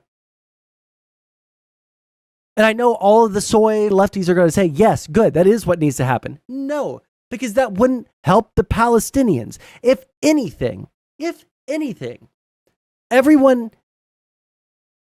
anyone cutting ties with Israel and all of that shit is only going to cement them further into what they're doing now. They already look at the UN and the way that the UN one-sidedly looks at everything happening in Israel, right? Look at the what was the name of the March of Return, or the whatever it was in 2018 or something like that, right? Where there was a bunch of people protesting on the outside of the wall, and people look at that and they say, look at this, so many people died as a result of was it 2020? I thought it was 2018. So many, and look at this UN assessment. Look at this UN assessment of what happened. They said that only 2 of the people killed by the IDF were justified killings. All of the rest of those people that died were unjustly killed for peacefully protesting. But then you look at that assessment and the methodology. Instead of it being a military engagement, which it was, because it's the IDF, the military of Israel. Also, first, they didn't rule it as a military action. They ruled it as a policing action. A policing action. And this police action led to the deaths of a bunch of people. Now, if you don't know, there are significantly different rules for police and militaries, right? The IDF are not the police of the West Bank. The IDF are not the police of Gaza. And when you have people, even if there were people who were, peacefully protesting, right? If some of those people who were peacefully protesting assist people who are doing bad things, like Hamas was during those protests, like making incendiary balloons, having firearms, throwing Molotov cocktails, attacking IDF forces, even if you are only assisting those terrorist groups, those anti-Israel groups, whatever, if you're a civilian and you assist them, you lose, under international law, your civilian protections, because you are aiding and abetting military action on your side. You lose your civilian protections. That's why so many people died, because they were helping Hamas make, produce, and send over the wall fucking incendiary devices to attack IDF and Israeli citizens. Ocasio-Cortez's fiance told the protesters to stop. The congresswoman grew. Say genocide. Hey guys, we were watching a movie, all right? What more can AOC do? She's part of the squad. What the only group in Congress that is demanding a ceasefire now for the horrible treatment of the Palestinians. Just reading from the transcript of the Destiny video. Is that from the same video? Is that where I got that information? I can't even remember, dude. Jesus fuck. This is why I try as much as possible to not watch other people's videos. What you just saw in real time. If that was from the same Destiny video, or from Destiny, right? This is why I don't watch Destiny. This is why I don't watch Vosh. Did I repeat him verbatim? Fuck me, dude. Well, there goes this segment. This is literally why. And I said this last week. I don't watch other political streamers because there's always going to be the information that they give, right? If you agree with it, it's going to seep into your language. God damn, I hate that shit so much. Ruined segment. We'll just watch the rest of this. Irritated and upset as one of the protesters got in front of her and continued to film. You really saw that if you watch my old ass videos from when I was a Vosh viewer before all of that shit happened. Or I say all that shit, basically Vosh's career, right? Before I stopped being a socialist. If you watch those videos, I guarantee you're going to see verbatim takes from Vosh. Watch my old videos. It makes me want to die inside, but I guarantee you. I find it funny how at the major transsexual and homosexual activist organizations, They near universally wave Palestinian flags proudly despite you know what. How many white feminist cunts in America who say two drunk college students... Wait. How many white feminist cunts in America who say two drunk college students is misogyny and rape will run cover for Hamas raping Jewish women in Israel? I'm not 1,000,000% sure what you're saying with that second one. Does it make sense? Yes. Yes. I've said something similar, but probably in a more nuanced way. She even used explicit language. You're going to cut this and you're going to clip this so that it's completely out of context. I already said that it was, and y'all are just going to pretend that it wasn't over and over again. It's up, man. And you're not helping these people, and you're not helping them. The Congresswoman has been one of the most vocal critics in Congress of the war in Gaza. Pro-Palestinian protesters have confronted politicians at a string of events in different cities since Hamas attacked Israel on October 7th. In the past, Ocasio-Cortez has said the whole point of it is so crazy to me how the day after, before Israel even had a chance to retaliate, people were already at that time saying that there was a genocide going on in Gaza. People were already going out and protesting in support of the Palestinians, even though it was Hamas, the government of Gaza, who went over and started killing indiscriminate Israelis. It's still crazy to me. The day after was disgusting. The week after was disgusting. It is actually insane, the world that we're living in right now. I really think, and I really hope, and I think what it's going to take is Donald Trump is going to have to peacefully, in a bed, in his home, surrounded by his loved ones, die. All right? He is old, and when he passes away, I hope that the fervor around him dies down and we return to most Americans just being retarded and uninformed and not caring about politics. That's all we can hope for.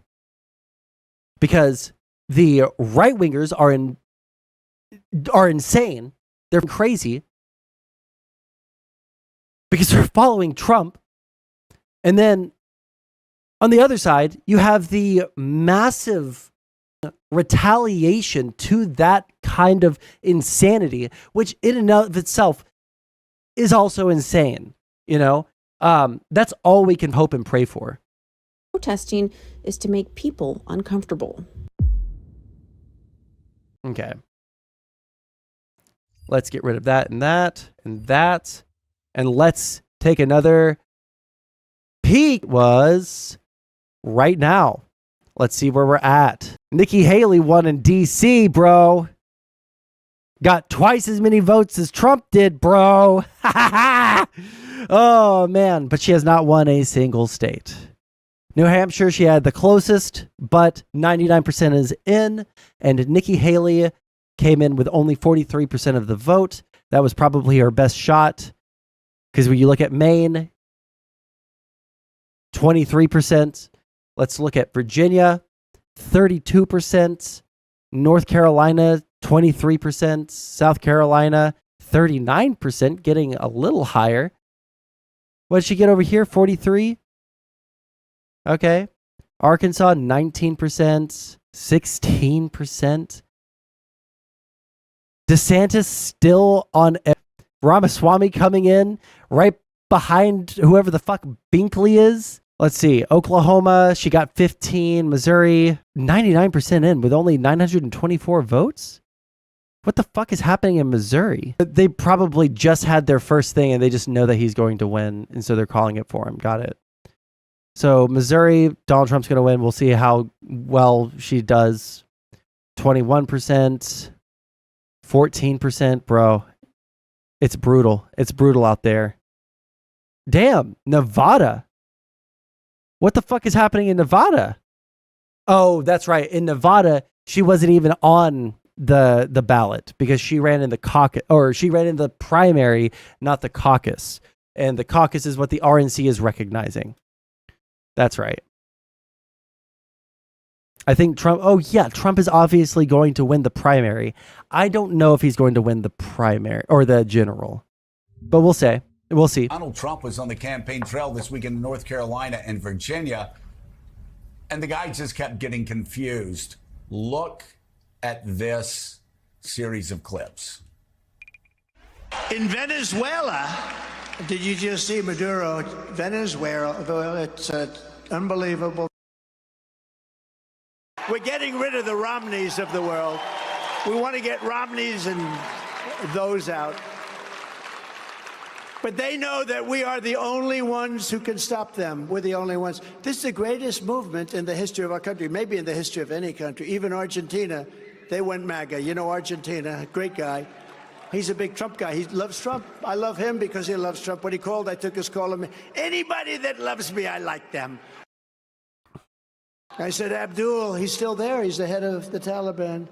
He said, you're killing our soldiers. Don't do it anymore because terror will rain down on you. And he called you, yes, Your Highness. He called me Your Highness, which is interesting. We are a nation that just recently heard that Saudi Arabia and Russia will repeat your... I saw that. I saw that clip. What was he trying to say? Can someone please explain to me what he was trying to say right there? I saw that clip, and I don't know what he was trying to get across. Yes, Your Highness. He called me Your Highness, which is interesting.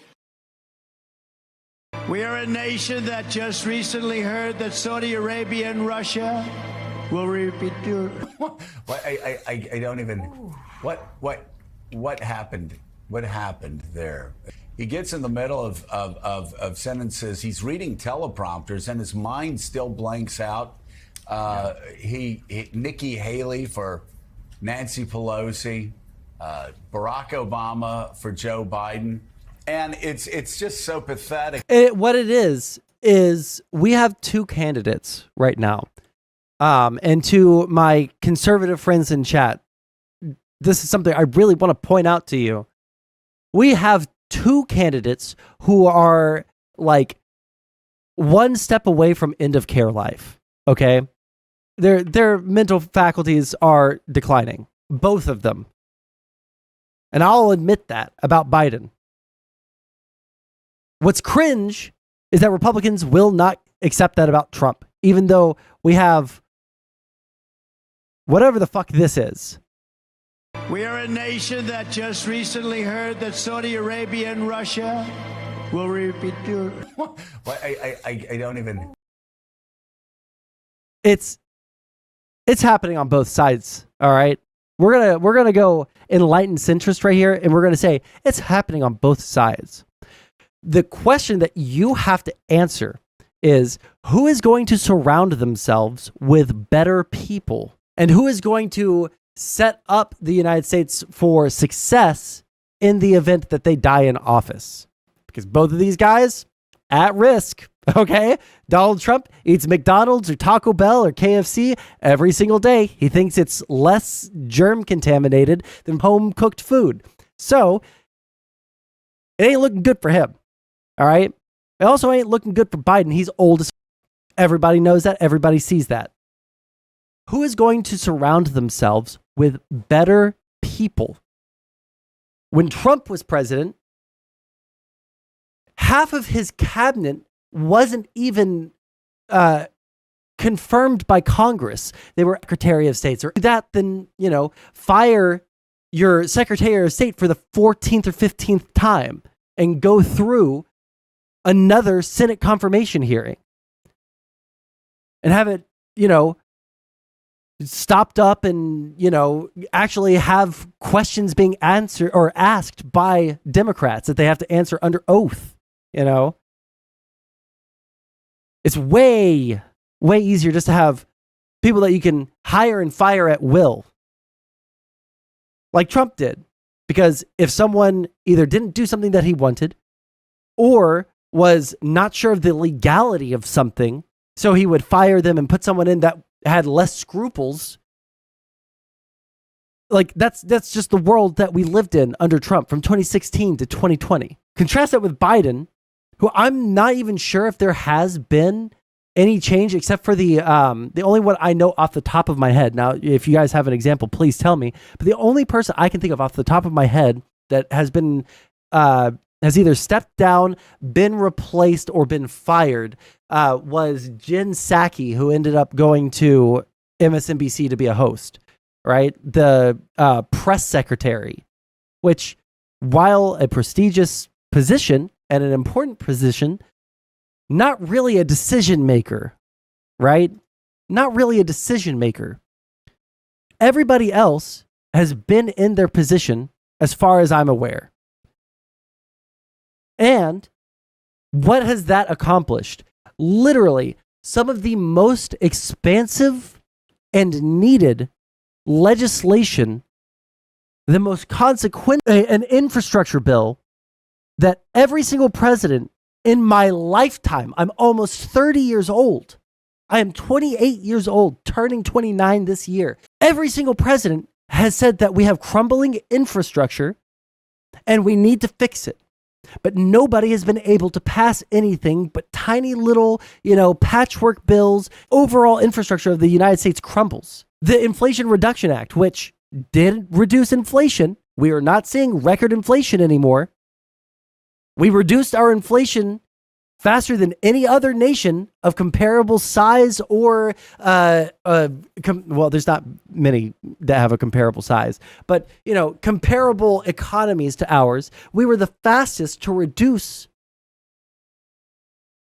the inflation that came out of COVID, that came out of all the spending that COVID necessitated, that came from all of the supply chain issues that came out of COVID. There's just so much of consequence that Biden has been able to get through, and historically divided Congress and historically divided Senate through bipartisan means, through negotiation with the other side, listening to them, taking what they want into consideration, and then implementing it into law and getting it passed by both sides of the aisle. No other president in my lifetime has been able to do that. Even Obama, who I really respect and really like, despite there being a lot of criticisms of him, Obama wasn't able to negotiate with the Republicans. But Joe Biden was.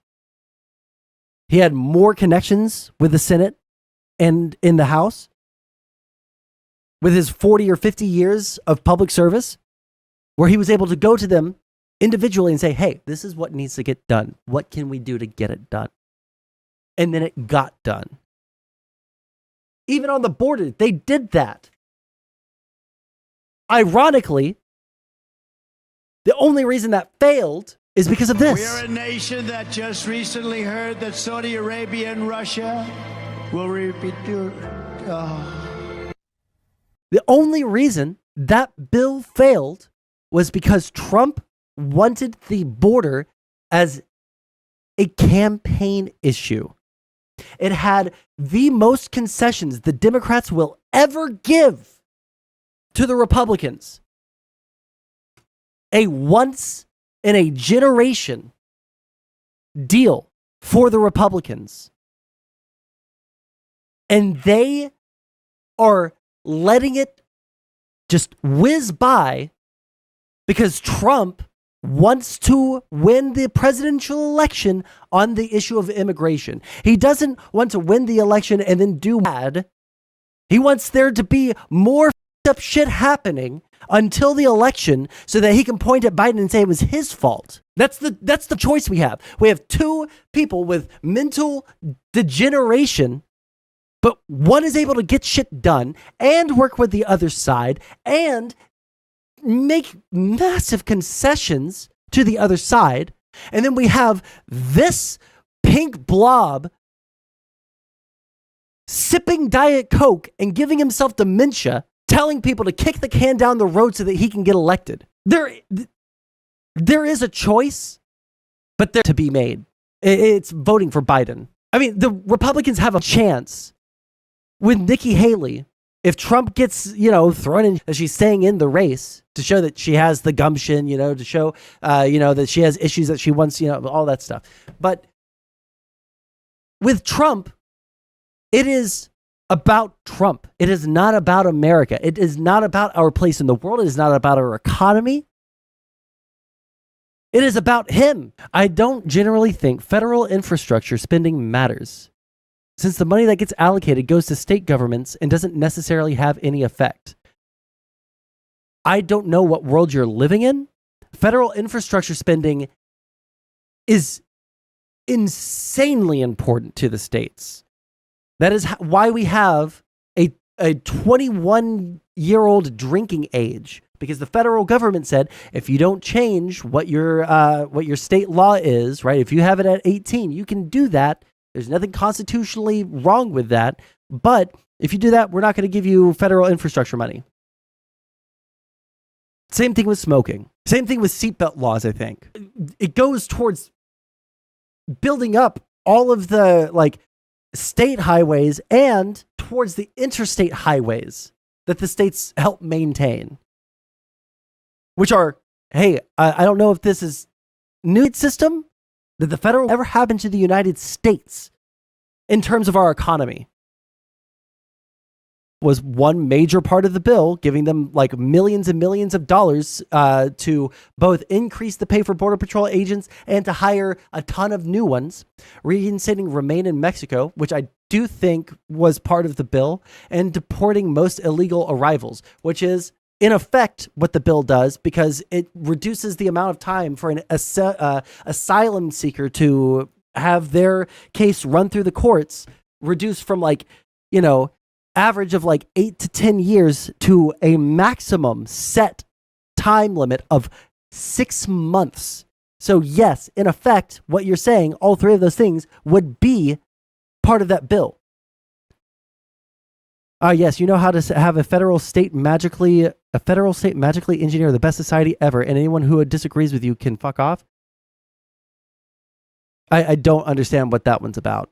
But at the end, really, there's only seen him doing the job for the past 4 years. That's Joe Biden. I actually think I just did a segment off the cuff there. Cut that up and put it into shorts. Okay, let's finish this, I guess. But no, hold on. Hold on, let's see. Do I have one of these things that's like a live video of... Long said, my focus is Super Tuesday, and even let's see what they're saying on the live can news. Can you define what competitive means to you? Throughout the past couple of days, what I was able to note from Haley is a bit more of a combative response. She would spin the question back. Oh yeah, Tron, by the way, message me so it will remind me to respond to you. Yes, and I'll explain why. But also, if you guys are watching right now, we don't have super high viewership, all right? But if you guys are watching right now, you're watching on YouTube, please like the stream. It really does help more than you would think, all right? There's a discrepancy between the amount of viewers and the amount of likes, all right? 3 viewers, 2 likes. Let's see if we can get to 3 likes, okay? Also, if you enjoy my content, please consider donating. That is very helpful to me, all right? 1 second. All righty. Yeah, there we go. We got the 3rd like on the video. That's what I'm talking about, guys. All right, let's see what they're talking about on the live news. Population here in Minneapolis, and the turnout has still been a bit low. About 200 people came to this polling site that I'm at. I was on the University of Minnesota campus where I was told it's spring break. Okay, hold on. Anybody, is that what you're trying to say? What? Anybody with more conservative views than you against federal spending, or for this or that too, you shouldn't have the choice. Hold on. Please, for the love of God, someone, am I having a stroke? Anybody with more conservative views than you against federal spending or for this or that to you shouldn't have the choice to vote or advocate for their views? Fuck off. When I think I understand what you're trying to ask me. What you're trying to ask me is, why do I think that people who disagree with me on the federal spending or for any specific topic, you think that I don't think they should have the choice to vote for who they want to or advocate for their views? Anybody else hear me say anything even approaching that? Listen, hey, buddy, the stream to Collins to talk about, Trump versus Haley or whether Trump is going to beat Biden or anything like that. If you want to call in, feel free. There's a Discord link on both Kick and on YouTube. You can call me directly. You're saying if you have a disagreement with Biden's federal decision making, doesn't have a choice, there's only one choice. When people say that there is a choice, but there really isn't a choice, what do you think that means? They're saying, you're right, I should have just said yes and moved on. This is, when someone says there is no choice, in a choice between two evils, there is no choice. Better than the other choice, that you would be insane to choose not that one, for lack of a better way to phrase that. Like, I'm saying that Trump is such a bad choice, in my opinion, that literally any other candidate that the Republicans fielded, that any other candidate that the Democrats fielded would be better. Trump is one of the choices. Anyways. How Trump has gotten from there to where he finds himself tonight.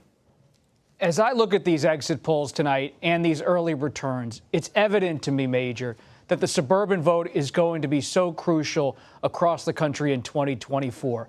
And that while Trump is winning big tonight, will he win the likely nominee? Will those Haley voters stay home? Oh, man, that's so brutal. Will they come over to Trump eventually and join his coalition? That's so will they brutal. Perhaps vote for President Joe Biden? And how could they be courted? You think about not only the suburbs of Boston tonight or the suburbs in Northern Virginia, but I always think about my hometown in Bucks County, Pennsylvania, those collar counties around Philadelphia, such a swing area, Pennsylvania, along with Michigan, Wisconsin. Will those suburban voters listen to Biden's overtures on issues like January 6th and democracy and say, we just can't go? In 2020, they did. Or will Trump be able to say, you might not like what I did on January 6th, but I'm offering you an alternative on the border, on the economy? That's the tension right now in this campaign. Robert Costa, as always, thank you very much.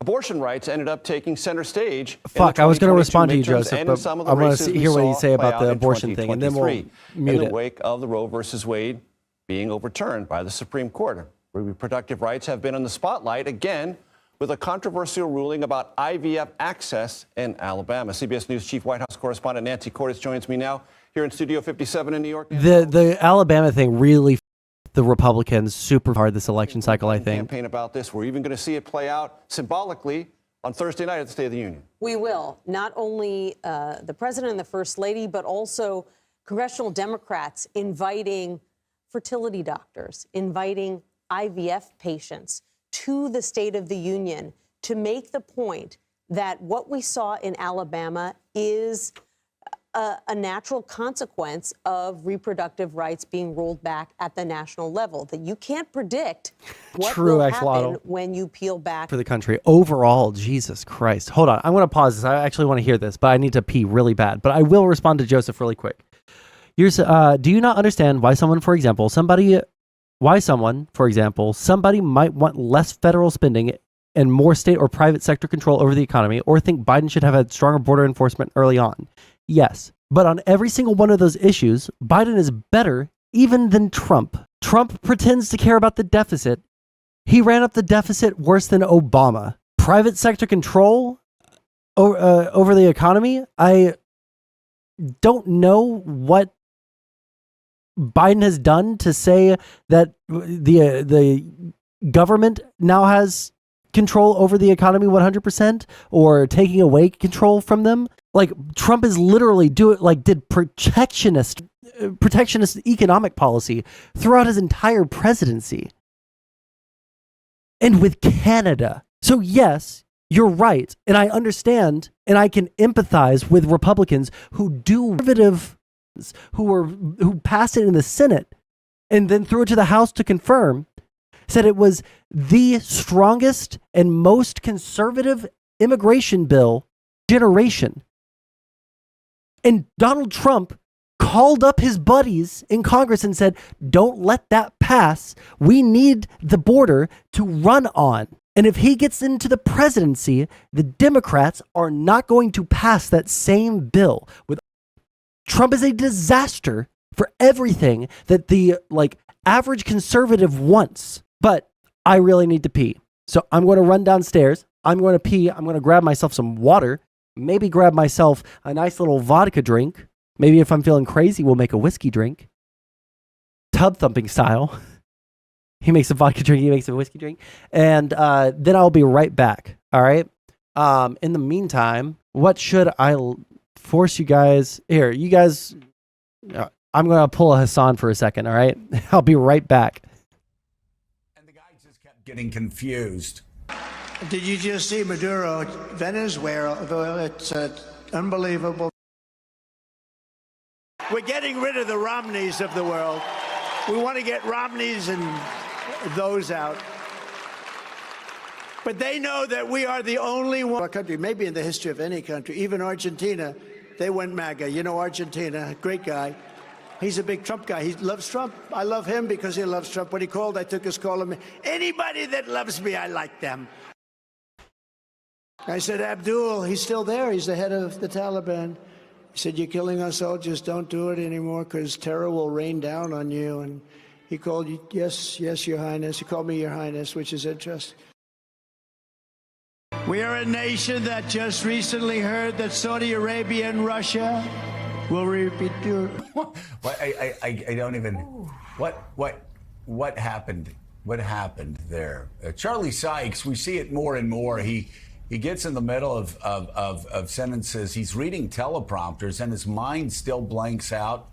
Nikki Haley for Nancy Pelosi, Barack Obama for Joe Biden. And it's just so pathetic and sad. His mind blanks out, and he looks lost. It looks like a sad scene to me to see somebody up on stage and blanking out and getting lost. But then you have a guy, first of all, he thinks the person who runs the South American country's name is Argentina. Argentina, great guy. And thank you for saying get rid of the Romneys in the Republican Party. That is torn out of Carrie Lake's book of loserdom. That's where it'll lead you. But also, again, against all this madness and unfortunately an old man who is losing his ability to communicate, he's praising the Taliban leader for calling him Your Highness. I mean, tell us, wrap up that speech for us, if you would, Charlie Sykes. How do you? Well, what fresh hell. Unfortunately, I'm not a psychiatrist here. What's on display is that, okay, Joe Biden is old, but the address, and this is on display. And, as we're sitting here talking about this, we're less than 48 hours away from that guy clinching the Republican presidential nomination. The Republicans have one last off-ramp, and they're not going to take it. They look at this guy, and this is the extraordinary thing, is that Republicans look at him. And I don't have to repeat all the things, he's been found liable for rape. He's facing 90, these kinds of, this gaseous mouth thinking, yeah, we'd like 4 more years of that. So, if there's any upside here, is that Joe Biden will be able to say, yeah, this guy is also old, and he's crazy, and he's dangerous, and he is incoherent. He needs to make that point. The other maybe upside is that, now that there's no way of denying the fact that it's going to be Donald Trump again, it'll focus the mind. And I agree with you, Joe, that I think Democrats need to stop the bedwetting, but they need to get out of the bed, and they need to freak out a little bit, because the reality is maybe this is what it will take for them to realize this guy could become president of the United States. This could actually happen. And maybe we ought to treat that acting like it's an existential threat. So stop the bedwetting, but maybe a little bit of freak out wouldn't be the worst thing in the world. Well, maybe it'll wake a lot of Democrats up. I will say, though, all this idea, you brought up the things that a judge determines that Donald Trump raped a woman. It's amazing. Evangelicals are cool with that. It used to be like Bill Clinton. No problem. Wait, did he do something with his intern or not? Character matters in the White House. He must be driven to the sea. I mean, it was these same evangelicals. I was there. I was hearing it every day. Republicans every day, to be how dare us? How I mean, like Mr. Bible in the House. What does he think about President Trump grabbing women by their genitals or having sex with a porn star while he was married to his wife who was about to have a baby and then paying her off? And apparently there are more that Michael Cohen took care of. But okay, go on. I'm sorry. I digress. But those things just should be looked over. They ignore those things. Because let's just face it, they're raging hypocrites when it comes to this. Bill Clinton bad. Donald Trump raped a woman, says a judge. A jury of his peers said he sexually assaulted and defamed a woman. A grand jury after grand jury after grand jury, again, of his peers, not the deep state, a grand jury of voters, citizens, have found him found enough evidence to indict him on 91 counts, all over the country. 91 counts, and yet, Mika, everybody's fine with it. Look, I mean, in the extreme MAGA world, and again, I think most pathetically, and Pete Wehner's been writing about this, evangelicals that were just so aghast. Just shocked by Bill Clinton's behavior. Yeah. Now, end of the world. Now, I hope you guys really enjoyed my my Hassan cosplay on stream just now. It was really hard to really get that impression down, but I think I really nailed it. Say my name. But 1 second. Wrong side. But you give illegal taxpayer-funded lawyers, so they have millions of dollars in this agreement, in this deal, which we, by the way, killed. And he admitted to it? When was this posted, dude? But you give illegal taxpayer-funded lawyers, so they have millions of dollars in this agreement, in this deal, which we, by the way, killed. I think we killed it. I think it's dead. But you can never say it because bad bills always come back to life. Because these guys make a lot of money with bad bills. But they give millions, tens of millions of dollars, it's down there, to lawyers to represent the illegal immigrants. During my 4 years, nothing happened, and there was great pressure on me having to do with guns. We did nothing. We didn't yield. And once you yield a little bit, that's just the beginning. That's the avalanche begins. But you give illegal tax. Jesus, I'm going to save this video. I'm going to like that video so I can save it. So that anytime someone wants to fight me on whether or not Trump debt, then his tax cuts made it surge. And in the pandemic, yeah, he did historic tax cuts, which barely helped the middle class for like 2.5, maybe 3 years or some shit like that. And then after that part of it ran out, it just made it worse for them again. But all of the big companies and all of the rich people continue to have tax cuts, had tax cuts, but didn't reduce national spending to go along with it, leading to a deficit. That is so, you know what? I'm turning into a conservative right now. Yeah, you know what? Fuck it. No one should have to pay for any of the services that the government provides, and the poors who rely on fuck all of that, right? A progressive tax system that is able to, and when I say progressive, I don't mean like Democrat progressives. I mean like, it only takes a certain percentage of whatever tax bracket you're in. Fuck it. We should just abolish taxation for this election cycle. I think the most consequential thing was Alabama doing that really stupid IVF ruling, where they decided to classify an embryo for the purposes of IFV as a child prosecution. Every single time, and the worst enemy on abortion, because most people in America, believe it or not, still believe abortion should be available, just not like, up to 9 months. And when, all the soys were crying like, oh, well, first they're going to come for Roe v. Wade. They're going to come for contraceptives, and then they're going to come for the women's right to vote. Was not do that. They could have just gotten their way, gotten rid of Roe v. Wade, thrown it back to the states like they said that's all they cared about. But then they played into every single anti-conservative meme. Oh, they're going to get rid of contraception. The House Republicans introduced a bill to get rid of contraceptions, to illegalize the pill. Oh, they're going to say that, if you're trying to get, artificially pregnant, like artificial insemination, right? Embryos get tossed out with that. Republicans say, no, that's obviously crazy. That's obviously crazy. No way they're going to do that. You guys are being just, insane liberals who are catastrophizing. All we want is for the states to make their own decisions on what is acceptable when it comes to, reproductive health. And then Alabama goes and essentially, for all intents and purposes, bans IVF, something that helps people get pregnant on an election year.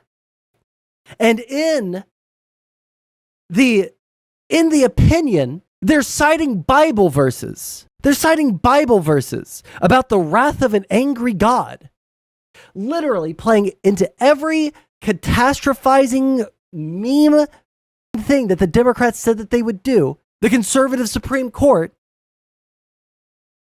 overturning Roe v. Wade, and in the majority opinion saying we might also need to look at blasphemy laws.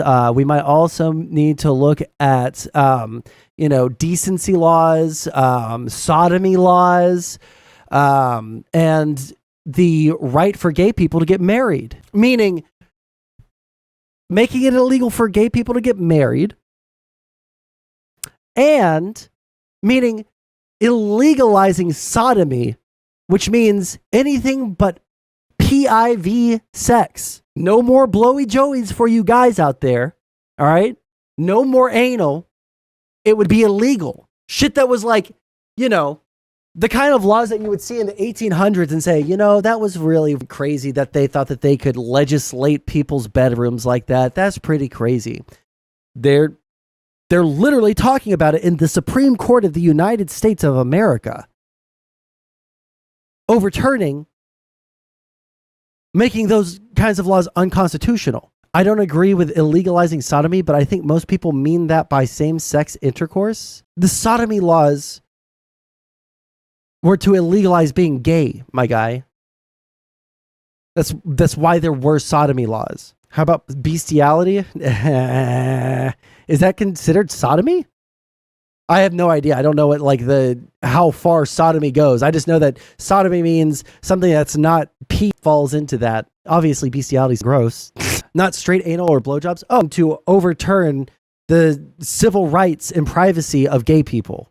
Legalize being gay. They're trying to illegalize people getting contraceptives. They're trying to turn women into brood mares. Blah, blah, blah, blah. But all the Republicans had to do was take a step back after Roe v. Wade was passed or was overturned, right? All the states do what they wanted to do with it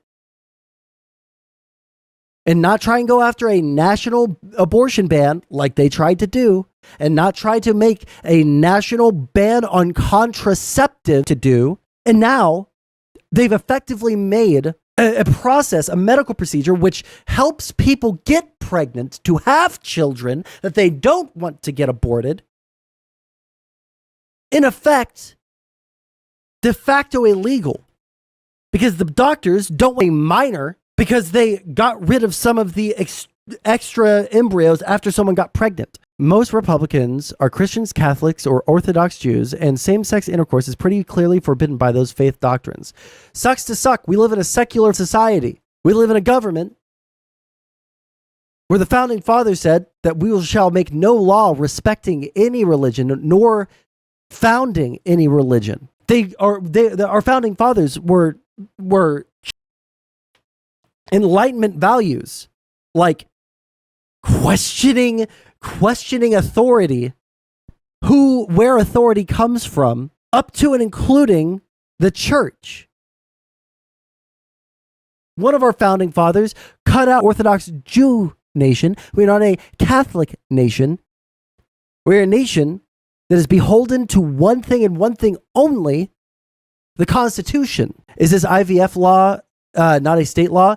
The issue with the IVF law or the IVF ruling, right? State ruling, meaning it affects only Alabama right now, but immediately afterwards, I believe it was Missouri that began looking into the idea of doing the exact same thing. And if it is confirmed to be constitutional by the Supreme Court, then we could see every red state literally become what the liberals have been soying out and pretending that they were going to become for this entire time. Did you imagine these libertarian light Republicans opposing a bill that says government shall impede on your privacy inside your own home? Yes, I did, because most people that are libertarian are not actually libertarians with any conviction. They're just Republicans that don't want to say that they're... Then you say, no, the states cannot make laws. I do not think that the government has a role in deciding or defining when life... And I don't think that they have a right to legislate the process, the practice of IVF out of existence by defining life so strictly that an embryo that wouldn't last inside of the womb being discarded. Trump would never do it. Hillary is worse. There might be 2 Supreme Court judges. What if there's 3? What if the moon falls into Lake Michigan? What are we going to do then? Now, Jimmy, let's talk about risk assessment. Do you think there's a difference in the probability that 2 80-year-olds with multiple cases of cancer are going to serve out their term versus the moon falling into Lake Michigan? There might be 2 Supreme Court judges. What if there's 3? What if the moon falls into Lake Michigan? Man, I forgot that Jimmy Dore existed. That was a very unhappy reminder. Jesus Christ. Okay, what were we watching? Okay, I really actually do want to watch this, so let's watch this now, okay? I don't know why that is, Joseph. It happens to other people too. I can't fix it. I don't know even why it would happen. IVF patients to the State of the Union. Also, once again, if you're watching on YouTube, please like the stream. Every like really helps significantly. There is a discrepancy between the amount of people watching and the amount of likes that there are. Bump up the like number. It really, really helps a ton. All right. Also, if you're in YouTube or you're watching from YouTube and you want to contribute to the conversation, I'm usually really chill, unless you're being like this Joseph I guy who is extremely aggressive. Make the point that what we saw in Alabama is a natural consequence of reproductive rights being rolled back at the national level, that you can't predict what will happen when you peel back the federal right to an abortion, as we saw in the Dobbs decision. And so, we had a poll here at CBS News this weekend that showed that nearly 9 in 10 Americans believe that IVF should remain legal. There's almost no issue that gets 90%. And so this is a clear winner for them. And so they're going to go big. Trying to scramble back away from that and say, no, we didn't mean that. That's not where we are. But still, this resonates. Right. And there's no imminent threat to IVF at the national level. And yet the point that the president is going to make, and the point that these Democrats are making, is you just don't know what's going to happen state to state when it comes to contraception, when it comes to birth control of all forms, when it comes to abortion. The problem is Democrats think all laws should be national laws. No, that is not what's happening. What is happening is there are some things that should be state laws. There are some things that should be national laws. I don't think that we should have patchwork 50 states with 50 different rules and regulations on what kinds of medications should be allowed and what kinds of medications shouldn't be allowed, what kinds of medical procedures should be allowed and what kind of medical procedures shouldn't be allowed. I don't think that's the role of government at that level to do, right? Abortion when, each state is allowed to make these decisions. And this will be the first presidential election since Because it would lead to chaos, little bits. Because it would make it to where, like, anyone that has lupus has to move to Vermont in order to get the correct medication, rather than, you know, being able to access it in any part of the country. It means that, you know, all the trans people are relegated to like one state or like 3 states or some shit like that. I think it's really retarded to have a country with this many millions of people that are going to have to like pick and choose which shit ass state they have to move to in order to meet their specific medical needs. It does not already work that way now. The Dobbs decision. Yes. And there is a turnout pattern, as we mentioned a moment ago. 2022, 2023, this is a mover of voters. And the Biden campaign is counting on that to happen once again. And it's not just a mover of Democratic voters. Let me tell you about one interesting number in our exit polling tonight. Among Virginia Republicans, when it comes to a national abortion ban, 34% favor a national abortion ban, 57% do not. These are Republicans saying they do not favor an abortion ban. Former President Trump just last week said maybe he'd be for one. 16 weeks. And that is a challenging position to take in a general election when you've got independent voters, some Republican voters, and certainly Democratic voters who say they don't want to go in that direction. And after State of the Union, do you expect, based on your conversations with the Biden-Harris reelection campaign, for this to be a Rose Garden campaign for reelection or a national, I'm out there, I'm touching voters, I'm going here and there and everywhere for the president? I think that they recognize that this president does best to get out obviously in a controlled way. He is the president of the United States, but get out and actually be seen interacting with voters. They know that he needs to be seen interacting with voters because there are all kinds of questions about his vigor and his stamina and what kind of race he's going to run. So that needs to happen. Now, one of the Bro, they need to coke him the fuck up. They need to just give him crystal meth before every appearance. Just enough.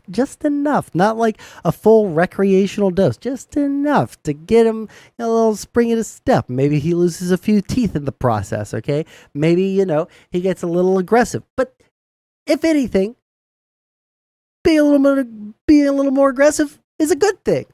Okay? That's what we need, okay? For Biden.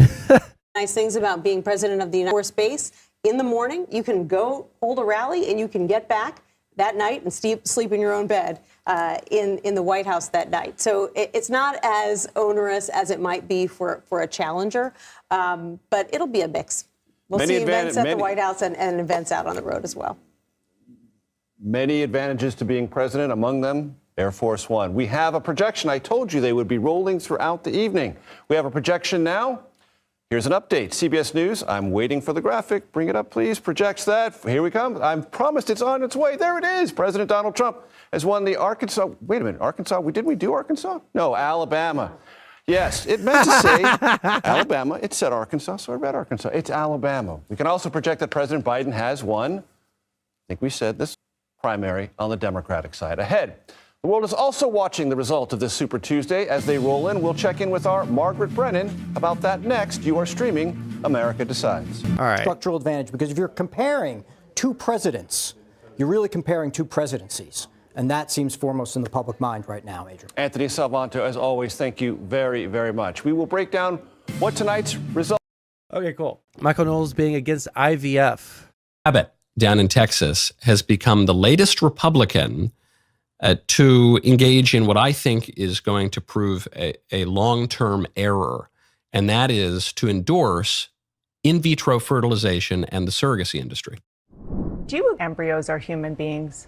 Well, listen, obviously there's some uncertainty lingering. A goal that we all kind of want to achieve, and that is we want to make it easier for people to be able to have babies, not make it harder.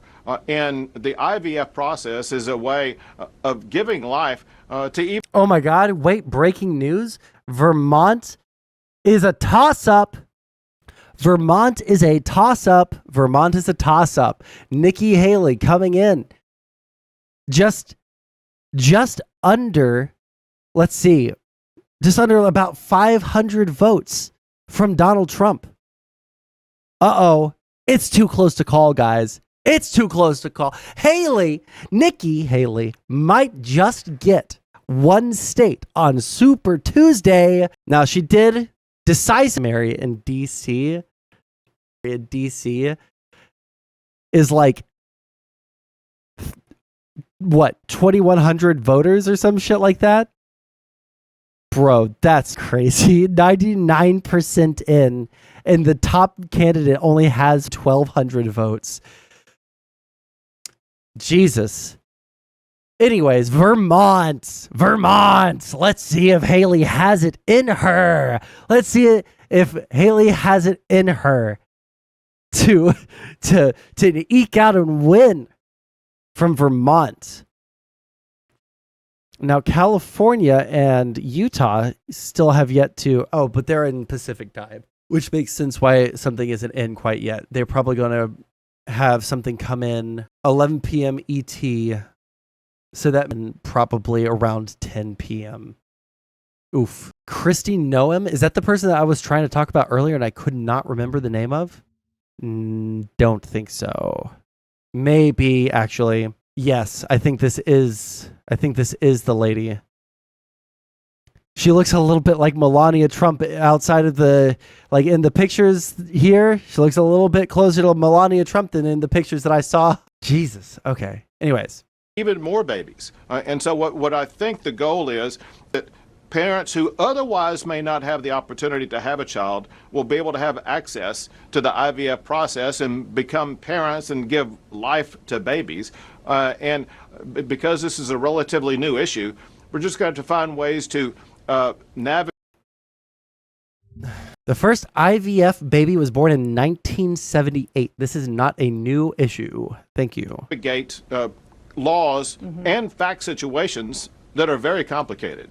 Okay, hold on. So right there at the end, Governor Abbott says, now look, this is a relatively new situation. Right, that's my whole point. So when you have a relatively new situation with a brand new technology that touches on the very 40 years old that everybody knows about, it is older than the vaccine technology. What was the mRNA vaccines? It is older than mRNA vaccines, which started getting studied, I believe, in the late 80s or early 90s. With all sorts of bioethical prudent response to that, to go full steam ahead, let's go, baby, make a bunch of kids in test tubes and lock them up in a freezer forever? Or would the more prudent response be caution?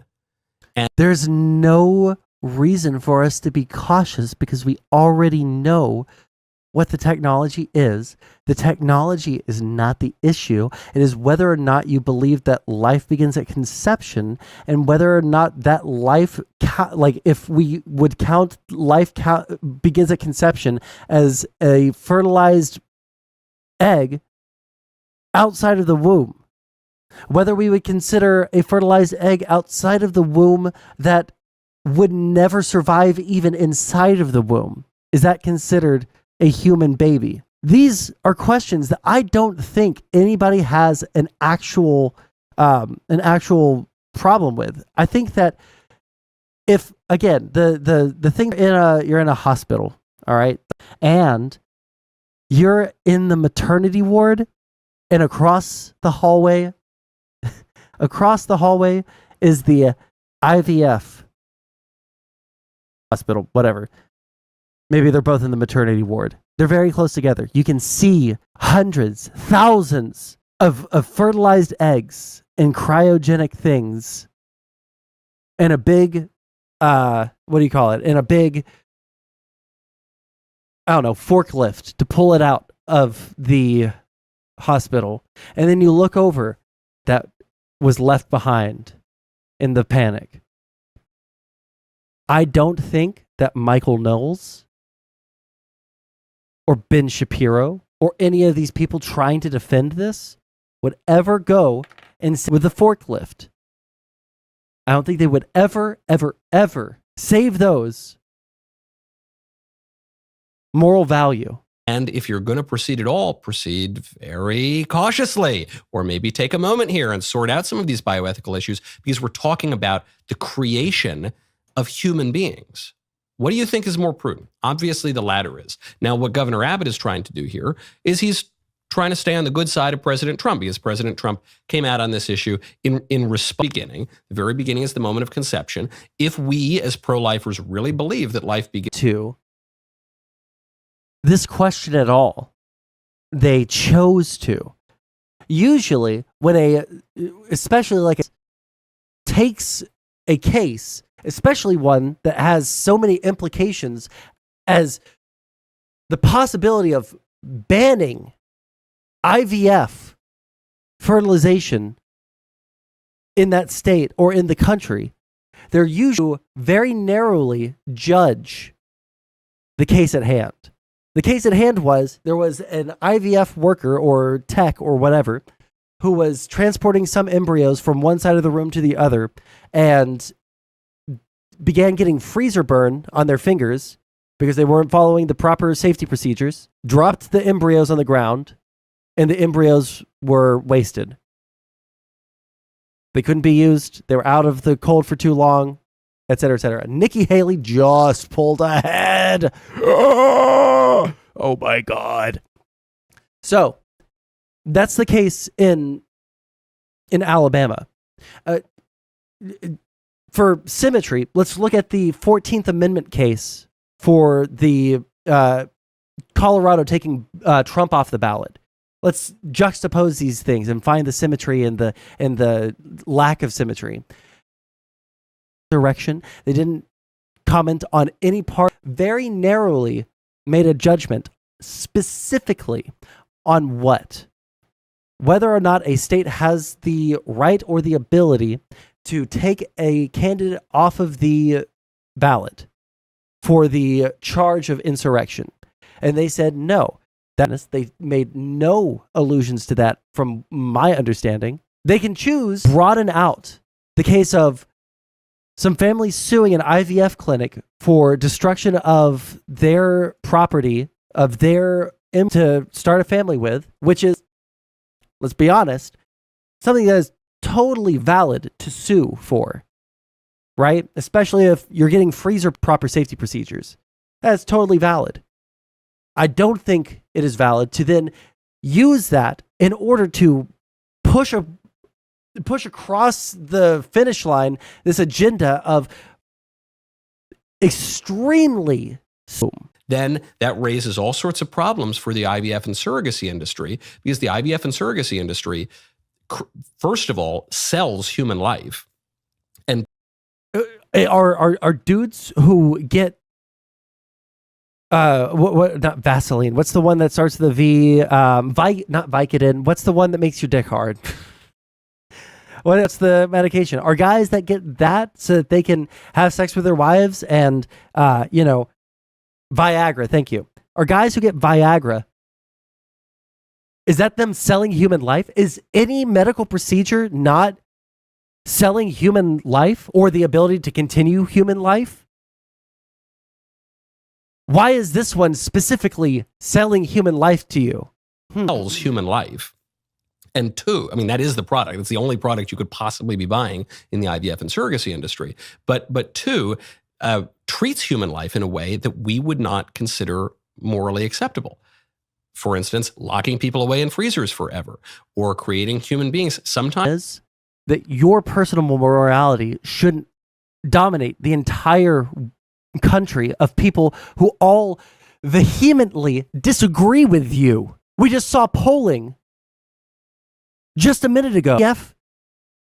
The procedures, whatever the correct terminology there is, the IVF babies, they're making more of them.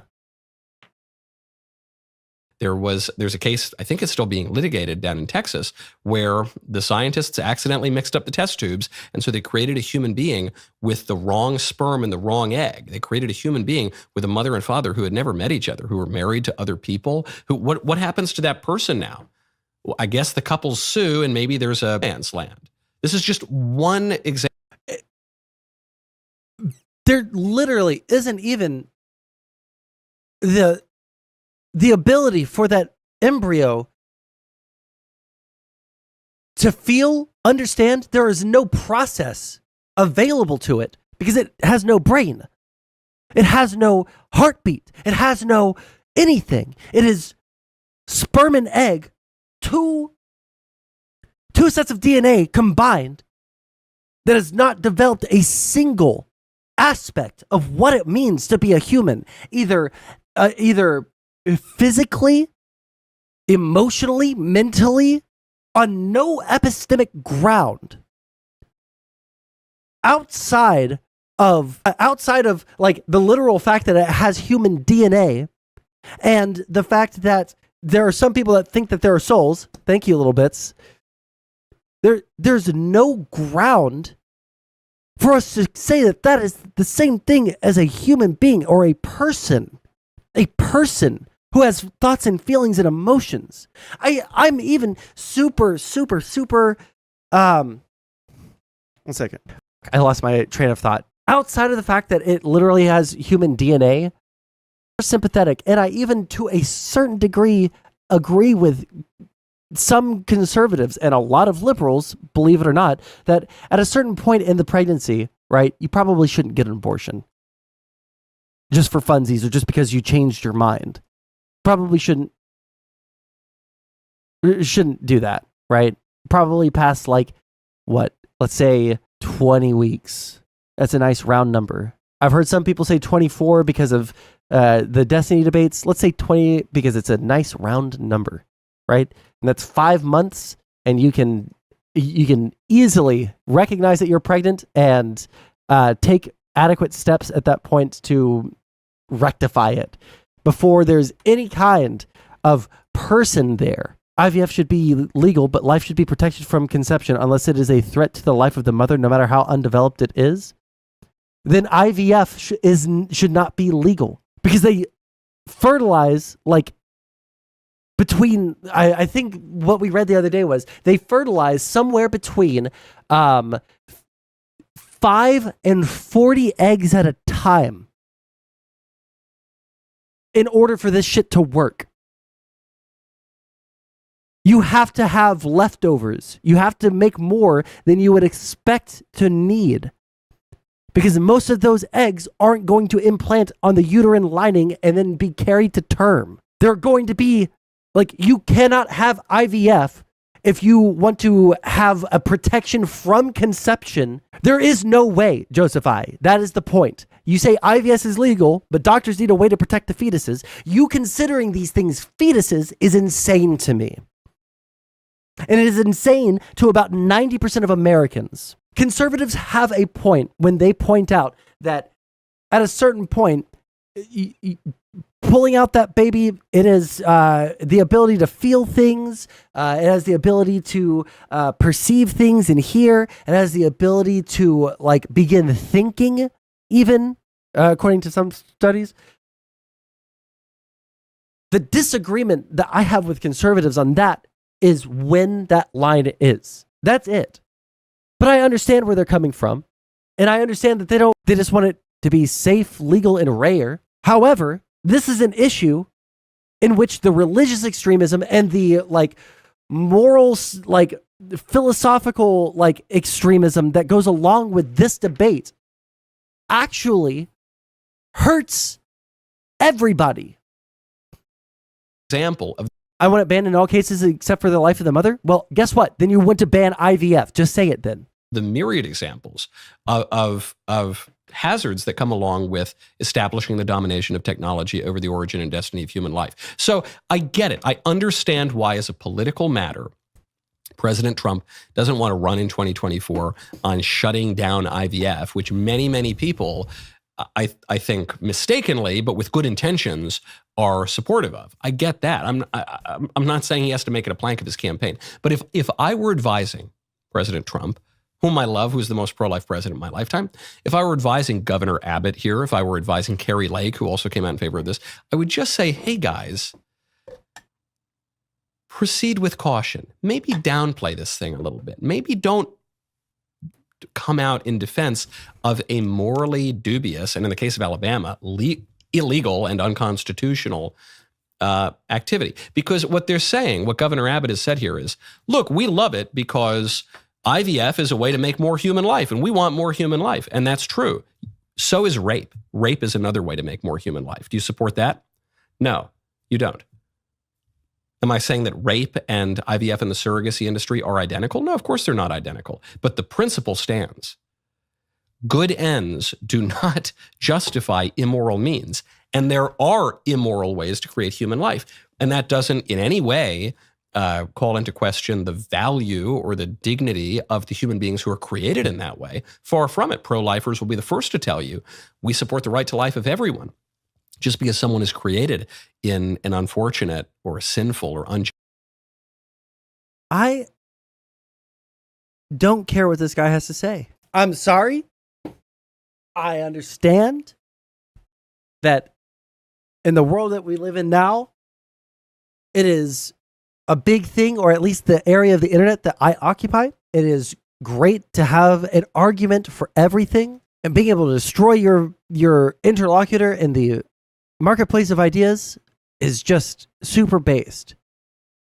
However, that was so unbelievably retarded on so many levels. But I couldn't help it because that was insane. No notes, no argument. I want that to be played in front of every American citizen who is thinking, well, maybe Republicans are the better choice. Maybe Republicans, Biden's, he's old. I want them to see that shit. Comparing IVF to rape. I'm actually speechless. I'm actual political topic, I think. If that's Michael winning, I'm glad I'm losing gas. Trust me. That was actually crazy. They're trying so hard to justify comparing someone trying to start a family through a perfectly normal medical procedure to rape. Yeah. Sometimes you don't need to hear everything, right? Sometimes you just understand. Donald Trump won, uncommitted, 2,700 or 27,000. Let's see what else is going on in Texas. Wait, can we get the Senate? Senate, thank you. Ted Cruz, the incumbent, with 88%, despite only 20% of his constituency liking him. Colin Allred. I can't remember who I voted for earlier today. I think I voted for Gutierrez. But Colin Allred is the victor for Texas on the Senate. Let's see if Real Clear Politics. Oh, did I close out Real Clear Politics? Let's look at Real Clear Politics. Texas Senate. Cruz versus Allred. Is that who we were just looking at? Allred. Wait. Which one is Real Clear? Okay. Damn. Looking at an 8-point victory? I don't know about what. I'm actually kind of curious. I'm actually giga curious, if I'm completely honest. Remind me. Someone in chat, please remind me. In a couple of days to revisit this to see if they've updated any of the polling, because the last time this was the most recent polling here was February 12th. All right.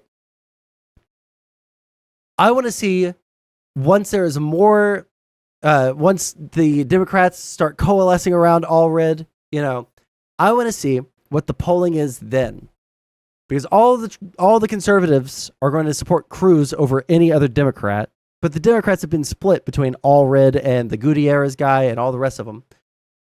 I want to know how close. Econoboi. Ted is now free to briefly pretend he's not Econoboi. What do you think of our girl Nikki Haley coming out on top? Actually, Econoboi, if you're down to talk right now, let me know. I'd be super interested to text it to me in German. Listen, I don't speak Nazi, so That's good. If you had to choose between a baby and a zygote, it's ZY, goat. Instead of good. What's up, Sondsol? How do I sound? You sound great. Awesome. I got a big ass fan going in the background because it's finally warm. You know, Well, we have the warm side of naturally. winter. Yeah. Yeah, naturally, it's the first week of March, and it's already like 85 degrees outside. Yep. I also have the giant fan going in the background. I had to change my audio settings to not have it. I ultimately want to leave Houston.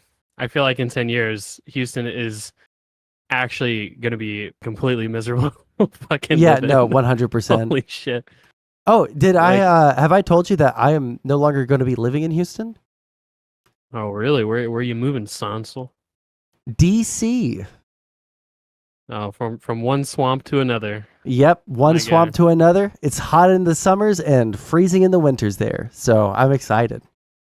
What are you doing in DC? Just like a job or something, or what? But all right. So our CIA girl agent, Nikki, clearly. Nikki Haley. We've been watching you for a while. Okay, Econoboi. We've been watching you, and the Manchurian Candidate word has already been spoken. I'm coming for you. Wait, do I get to be the Manchurian Candidate? No, I am the Manchurian Candidate. Fuck. You got too close, and now you're going to fall. All right, my CIA handlers have activated me. That's clearly what's happening, if you ask me. But yeah. So what do you, all the news going on right now with Vermont possibly being won by Nikki Haley? I think that it's a winner take all state. So she's still in there. What do you think? I think if you could convert coke to electricity, I think that Nikki Haley supporters could provide nearly infinite energy to the entire world for free. Yo, actually, right now, Trump is giving his victory speech. Would you be down to watch that real quick? Sure, but let's do it. His victory speech? Yeah, I was just informed that I see him standing at the front of the podium. Do you see it? Hold on, I have to mute it for the music. God bless the USA, of course. I'm surprised it wasn't YMCA. If you want me to pause at any point, just let me know. All right. Well, thank you very much. They call it I'll go Super 1.25 Tuesday speed. for a reason. Please, God, This Sondsol. is a big one. Well, it's happening live. We're only like 30 they seconds tell me, behind. the pundits and otherwise, that there's never been one like this. There's never been anything so conclusive. This was an amazing night, an amazing day. It's been an incredible period of time in our country's history. It's been sad in so many ways, but I think it's going to be inspiring. What he's been able to do for a long time. We've 3 years, and nobody thought a thing like this would be possible. We wouldn't have Russia attacking Ukraine. We wouldn't have Israel being attacked. Iran, as you know, was broke. When I was running things, they were broke. They didn't have money for Hamas. They didn't have Isn't money for Iran Hezbollah. also still We had broke? no inflation. Inflation is destroying the middle class. It's looked back over the history, hundreds of years back. Inflation is called a country buster. And that's what it's doing to our country. What's happened with inflation has been unbelievable.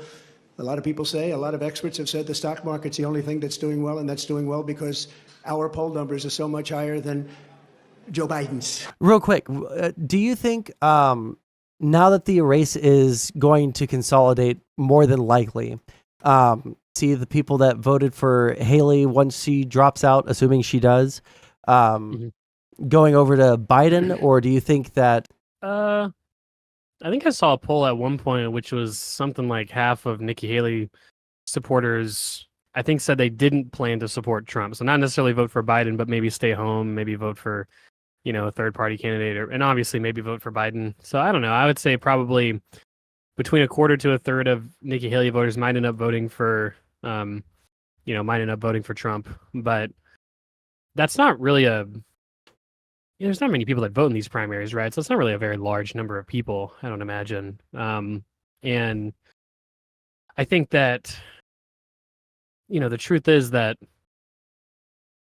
I think that Biden he still certainly has some uphill battles to climb in terms of the election. I'm still relatively skeptical of everything. So we'll see how the polls shake out, but I'd imagine they'll tighten. And I think that it's going to tighten in the next month. And I think that the Alabama ruling, and then Texas coming out and hardcore supporting the IVF ruling and the cases moving forward in the coming months. I think that it's going to narrow. I don't know if it's going to come out with Biden just like blowing Trump out of the water in the polling. But yeah, that's where I think we're going.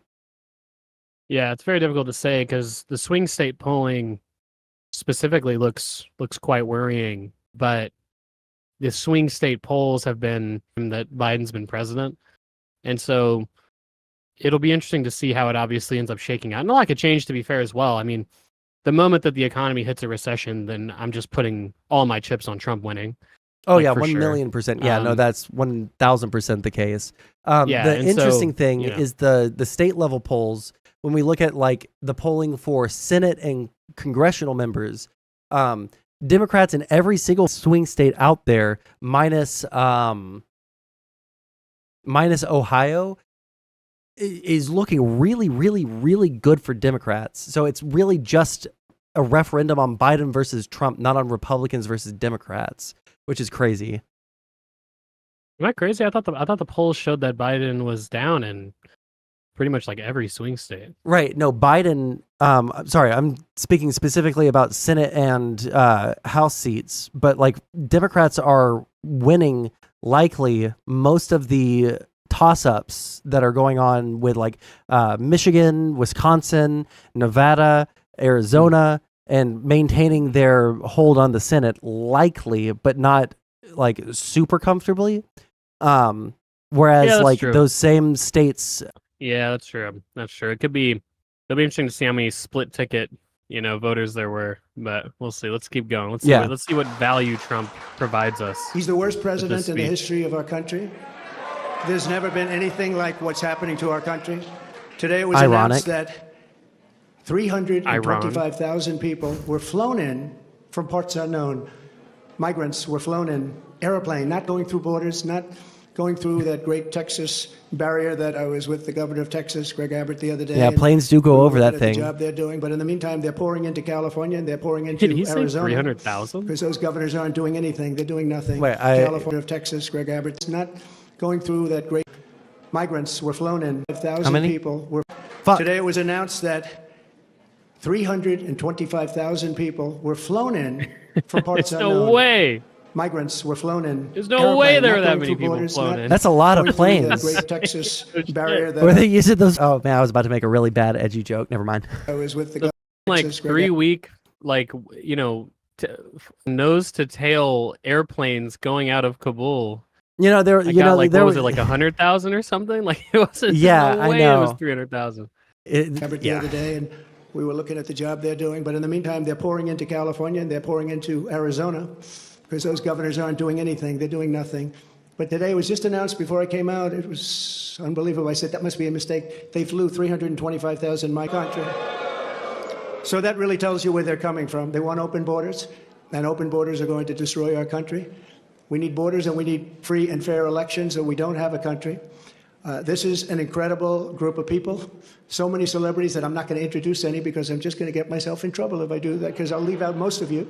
But this is a room chock full of incredible, talented people, like some of the guys standing right in front of me, right?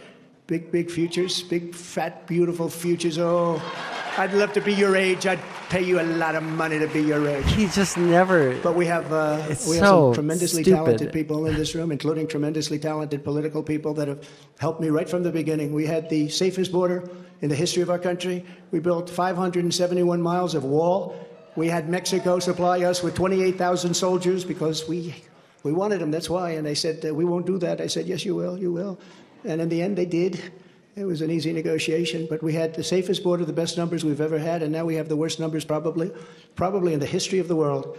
It's sad. The history of the world. Our cities are migrant crime, but it's a new category of crime, and it's violent. Migrant. Where they'll I need the Democrats to push back on this migrant crime talking point when there's so much plethora of data from the conservative states themselves along the border that show that people who cross the border, illegal immigrants and legal, naturalized citizens that came here and immigrated here from elsewhere are just so significantly less likely to be caught doing any kind of crime.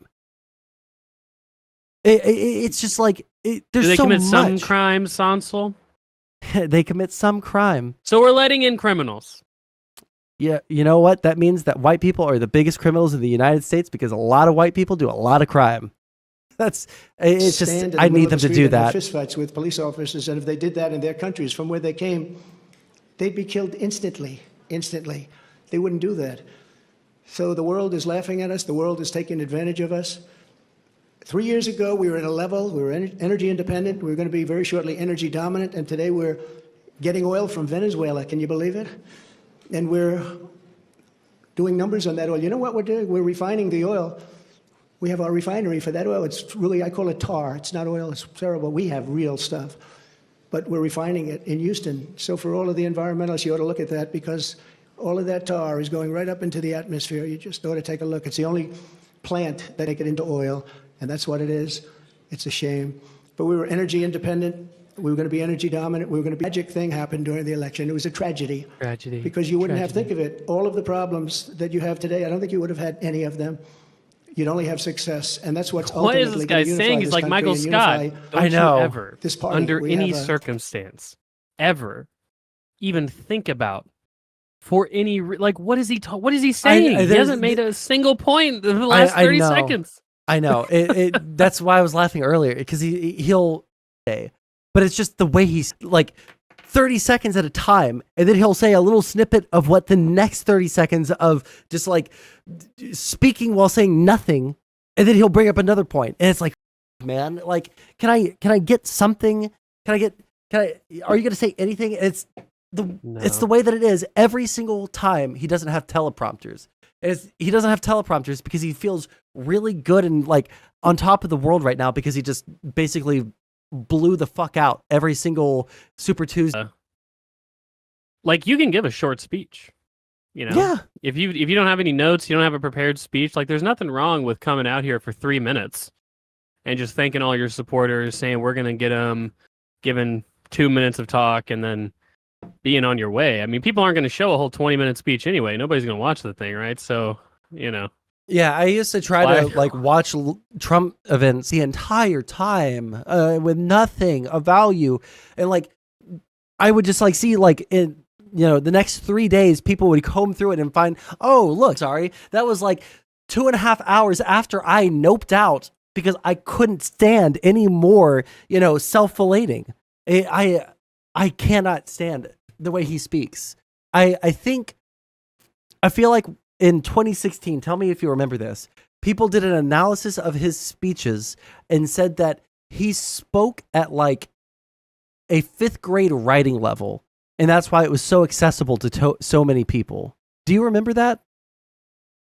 I do recall people saying that. So hard right now because of like school and reading other people's discussion and essay posts, and it's like, man, these people are writing it in their mind by the president of the United States. Everyone's just dumber as a result of it, I guess. I mean, people don't realize that, again, like Trump and Biden are, they're both old, right? Yeah, I was saying. Yeah, I mean, Trump's the same thing. If you look at a video of Trump speaking in the 1980s, he doesn't speak like this.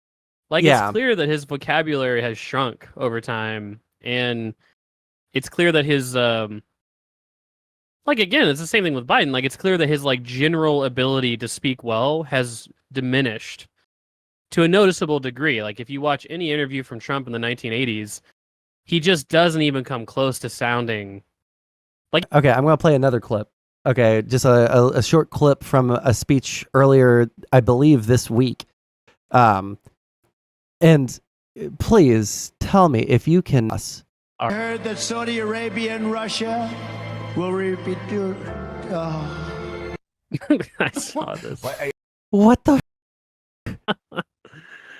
We'll repeat the. In like the swelling music behind what him. What does he say right after that? Like, I don't know. I haven't been able to find the clip because I don't. If I'm honest, I have literally no clue what I would even put into Google for that.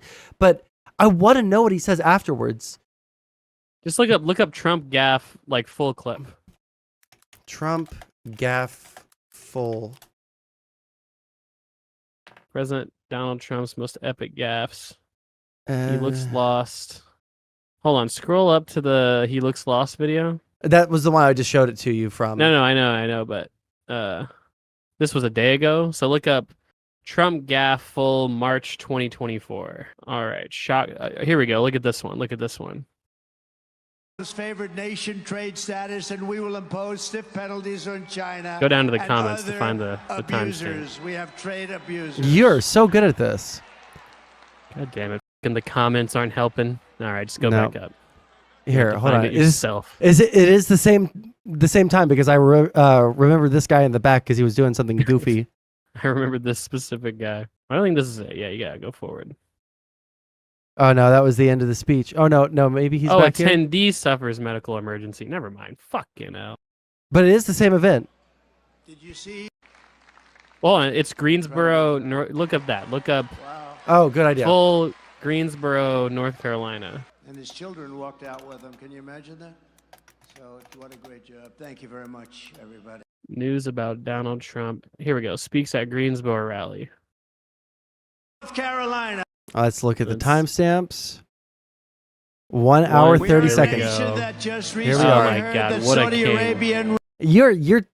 king. I'm scared of you a little bit. Okay, maybe you should be working for the CIA. What the fuck are counter the clip chimps? You know, you gotta be able to find a clip at a moment's notice, Sondsol.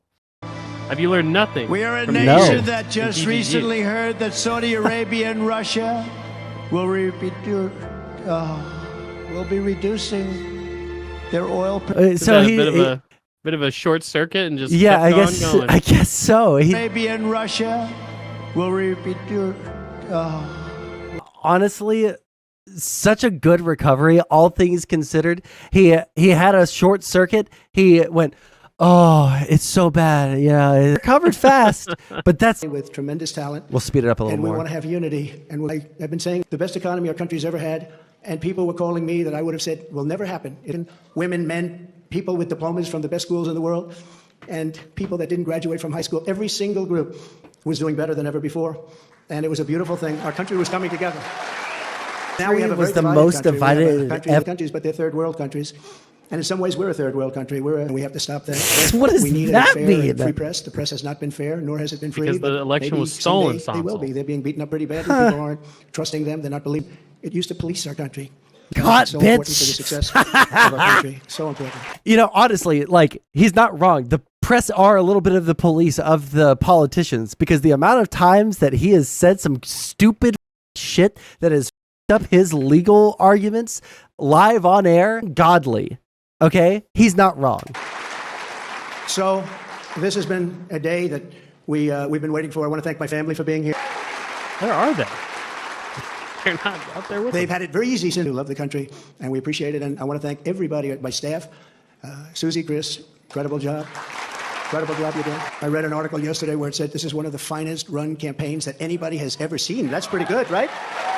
That's pretty good. It's really quick, I just want to say I won't stop it again until you stop it. But Tron, my editor in chat, said it would be funny to go through and autistically cut out all of the fluff from a Trump speech and only pay attention to the points he's making, cutting everything else. That 3 hour avian, the lack of content of the words that he's saying. Statement. And we have November 5th is going to go down as the single most important day in the history of our country. We're going to take it and we're going to make it like it should be, respected. Right now, we're not respected. Right now, our country is known as a joke. It's a joke. Other leaders who I speak to, 3 years ago, we were the most respected country anywhere in the world by far. We were doing things that nobody could believe. China was paying us billions and billions, and they were happy about it, as happy as you can be. What? Of course, it took place, but we were getting along with everybody. We were getting along, and we were respected by everybody. We had no wars. Remember when I had the debate with Hillary Clinton? She said, look at him. Look at that personality. He's going to cause wars. I said, no, my personality is going to keep us out of wars, and that's what happened. More drone strikes than any other president.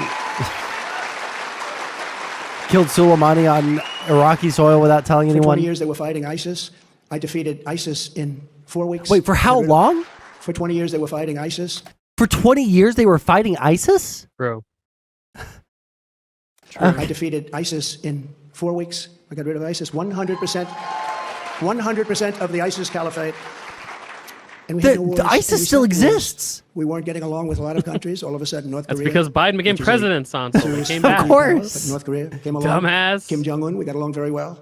We got along very well with China until COVID. That was a little bit too much, as far as I was concerned. That was too much. Couldn't take that one. But we made a trade deal with China that I don't even talk about. $50 billion a year in product they bought from our farmers, our manufacturers.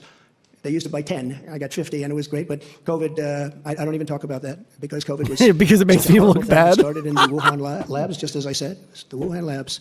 And it came out, I believe, through incompetence. I believe it was incompetence. Some people think it wasn't, but I believe it was. But regardless, it caused $60 trillion worth of damage and death all over the world, all over the world.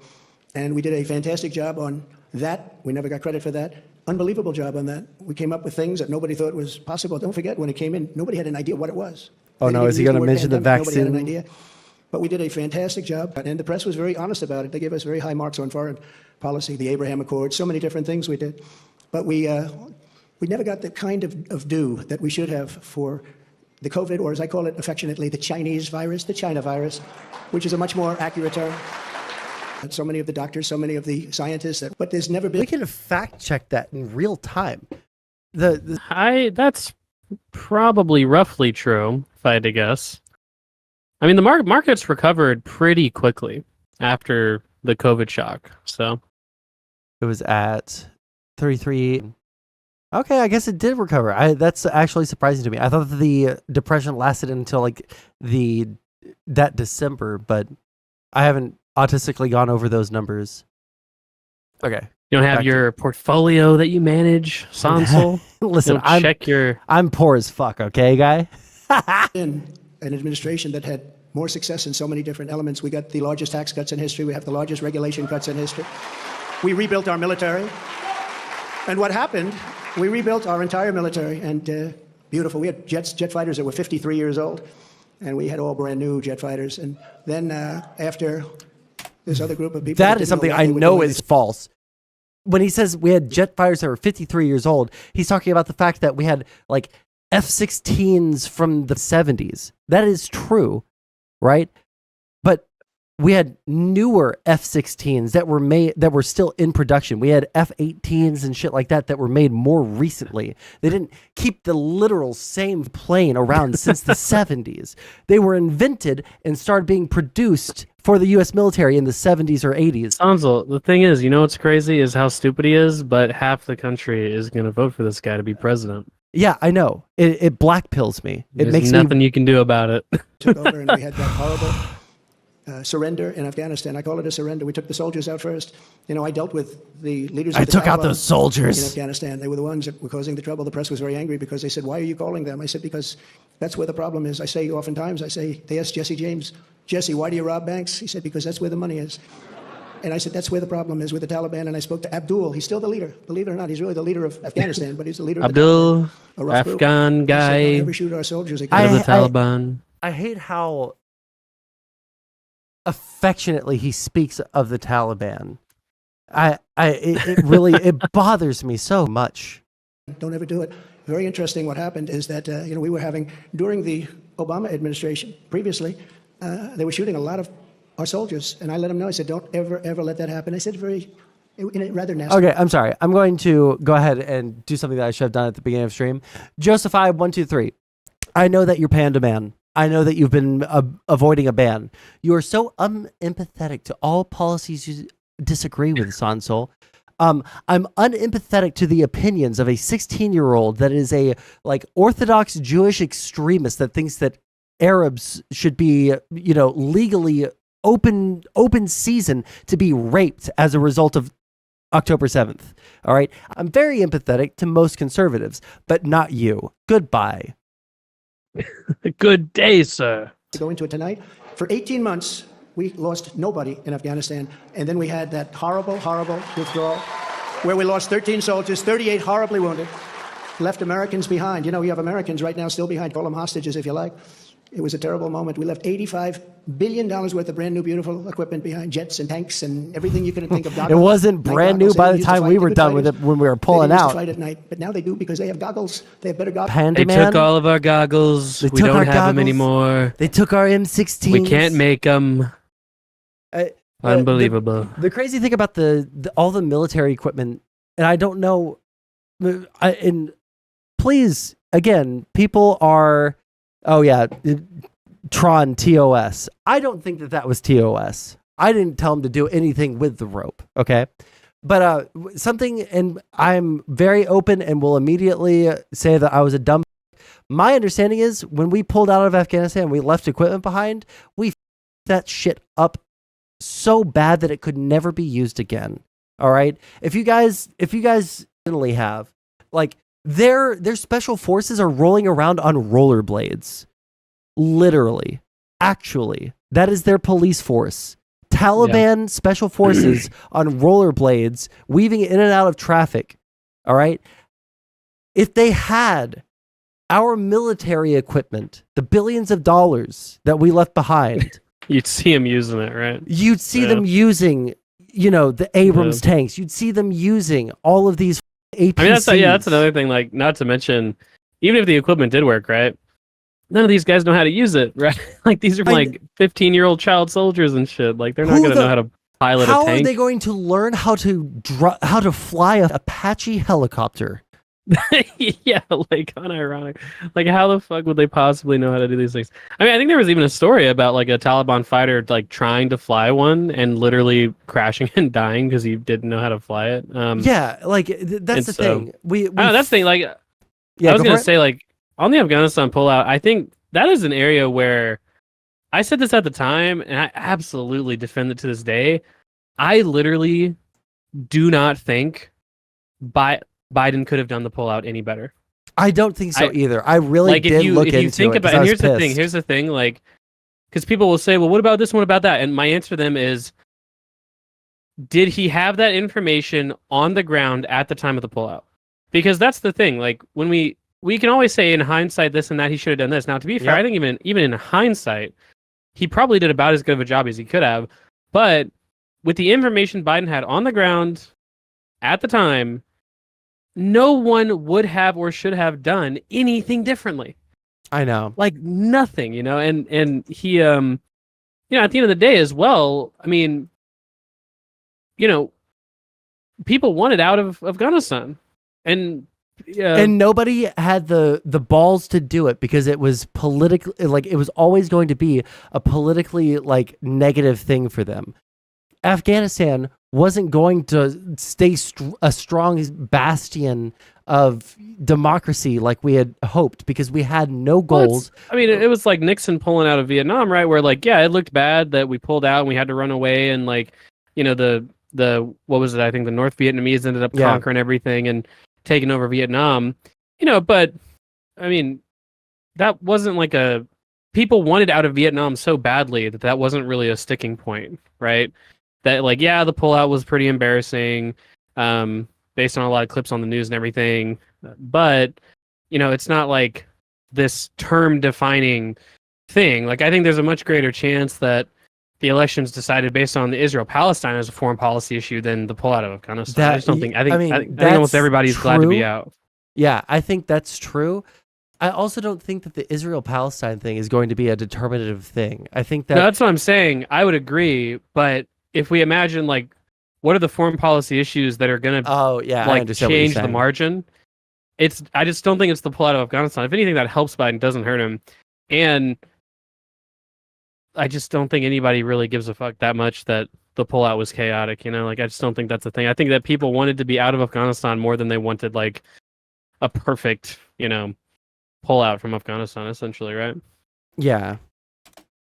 Okay, I got about, like, 10 more minutes. We're going to try and power through as much of this as we can, all right? Let's do it. Things, and now the worst things are happening. The things that are happening now are unthinkable, and they're unthinkable at the border. We have millions of people invading our country. This is an invasion. This is the worst invasion probably. We've never had anything like it. No country has ever had anything like it. The number today could be 15 million people, and they're coming from rough places and dangerous places. And we had that shut down. And just as a short aside, internet gas is 1,000,000% right here. Not to mention Trump is to blame for setting the deadline and not telling the Afghanistan government about the deal with the Taliban. They didn't even tell the Afghanistan government that we set up that we were making a deal with the Taliban before it was set in stone. Jesus Christ. Everything going so beautifully. When Joe Biden goes to the beach, because somebody on his staff thinks he looks very good in a bathing suit. Let's see you in a bathing suit, Trump. Or lift the Come chair, on. which weighs about 9 ounces. Joe Biden, if he would have just left everything alone, he could have gone to the beach. He would have had a tremendous success at the border and elsewhere. So we're going to take back our country. We're going to make sure we are. I would never imply you should harm yourself, Joseph. Never, ever, ever. You should love yourself and leave the internet forever. We are going to do it right. We're going to have the greatest economy ever in the history of our country. We're going to top what we did. We're going to become an energy center of the world. We were ready to become energy dominant, and they stopped that. But we're going to become energy dominant. We're going to pay off debt. We're going to do things. We that are nobody energy thought was dominant. possible. You know, we hadn't done our second phase of the tax cuts. When we did the tax cuts, the Democrats fought us very hard. And now they say, well, I guess that was pretty good because we took in much more revenues after we cut taxes. And then we did all of those regulation cuts, and people were working, and everybody was happy, and we were all proud of our country. But we're going to win this election because we have no choice. If we lose the election, we're not going to have a country. Everybody was happy. Everybody was happy. That's why I lost the presidency. Back when I was president, nobody was poor. Nobody was unemployed. Nobody was And we can't homeless. let this magnificent. Everyone was happy. Some people No call it an fentanyl experiment. I don't call it crisis, an no experiment. border I just say crisis. This is a magnificent place, a magnificent country, and it's so sad to see how far it's come and gone.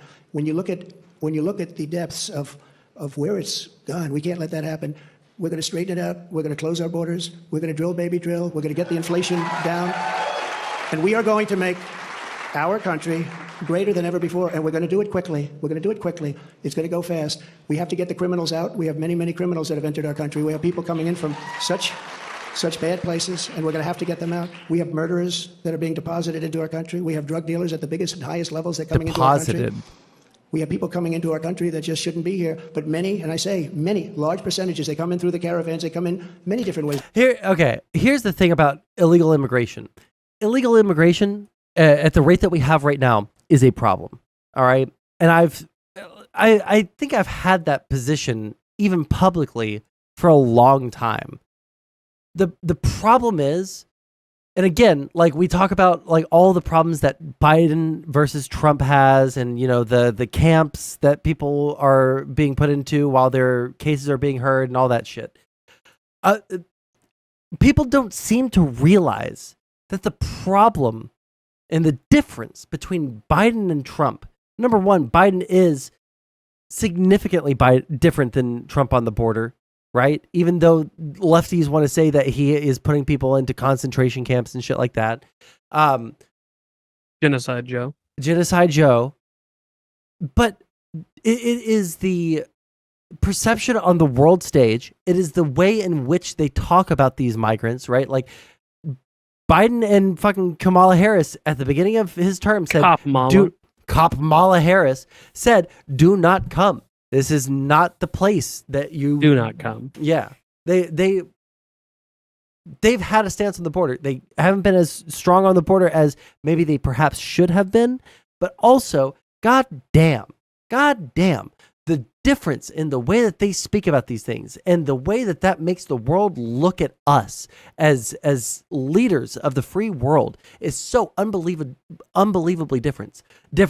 The way that we treat the migrants once they get here, the difference between, you know, allowing families to stay together versus separating children and parents and keeping the children in these camps and debating whether or not we should spend the money to give them toothpaste and deodorant is insane.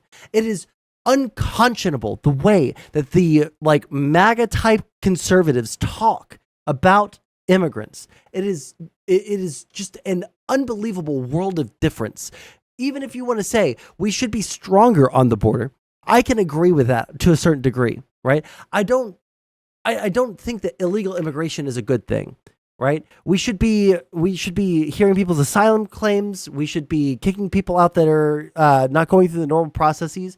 But we should also, at the same time, be looking at these processes and saying, okay, this is really stupid how stringent this is. This is really stupid how we are, doing this or that. And we should fix that. And if people want to come into this country to work and actually provide economic benefits for everyone, we should let them in. And if they're going to come in and try and sell drugs or fentanyl or all these things, then we should kick them the fuck out. But when we talk about all of the migrants as criminal invaders who are coming in, raping, pillaging, and murdering, thieving, every American citizen that they come across, like, it's just an unbelievable world of difference in the perception of Americans, or the perception that Americans have of the people that are coming across the border. As someone that has lived in Houston almost his entire life and has interacted with illegal immigrants his entire that's the fucking thing, life. Sondsol, like, people that live in areas that are dominated by immigration really don't tend to, at least in America, like, we do a pretty good job of assimilating immigrants. Like, yeah, it's not like Houston is like on the verge of civil war. Like, it turns out when you have an immigrant dominated area, I don't know, people just kind of tend not to hate immigrants as much and get used to it. And, that's just how it happens. They recognize right? that they're just like people that are trying to make money so that they can like feed their children on average, on like the overwhelming average, right? Like, I have not met and it's not like single Mexicans person. are like go ahead. It's one thing if it's one thing if you're Sweden and a bunch of Somali immigrants come in where you could legitimately say there's serious cultural differences. But like when we're talking about a bunch of Latin American people, I mean, there's not really that many. Like, when you really think about it, like, there's not that many cultural differences between the average American and the average Latin American. Like, yeah, one speaks Spanish and one speaks English, but like overwhelmingly Christian countries, relatively democratic. Yeah, like, I mean, similar civil liberties across these countries, or like the work ideals, ideas, like are hardworking super countries, similar. Yeah, so I mean, I don't know, like, I just don't. Yeah. There's obviously some assimilation. There's always assimilation problems. If I went to Canada as an American, there'd be like some culture clash there. But like, it wouldn't be that crazy all these because Hispanic it's Canada. immigrants. Yeah, of course. With all these Hispanic immigrants and Americans, I really don't think the cultural differences are, and like the family values and stuff like that. I don't really think they're that different than the average American. Yeah, the cultural differences on the things that matter to people are not that different. Like, outside of like music and like cuisine. Yeah, music and food and like all this shit. Like, I've never met a anti-immigrant person that didn't like Mexican food. You know what I mean? Like, it's not that they're complaining about. They like the intellectually honest anti-immigrant advocate is just like racist and just like doesn't want brown people in the country. But a lot of times the average like anti-immigrant person, it seems like a lot of times it's like, suburban dads in Iowa or some shit. And it's like, bro, how many immigrants could even possibly live where you live? Like, what are you bitching about? Yeah, I know. You know what I mean? Like, because like these, more immigrant dominated communities, I don't know, like, especially with Hispanic immigrants and stuff, like, that's why I was saying the culture clash isn't that crazy, is that, a lot of the times when all these Hispanic people move in and stuff, it's not like a, huge racial conflict or anything like that. It's, I know.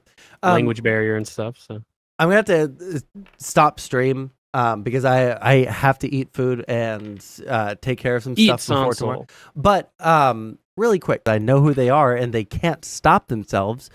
Let me see here. We should prioritize our own backyard before taking care of others. Tell that to Trump, who cut every single. I'm gonna fucking prioritize your mother, Joseph.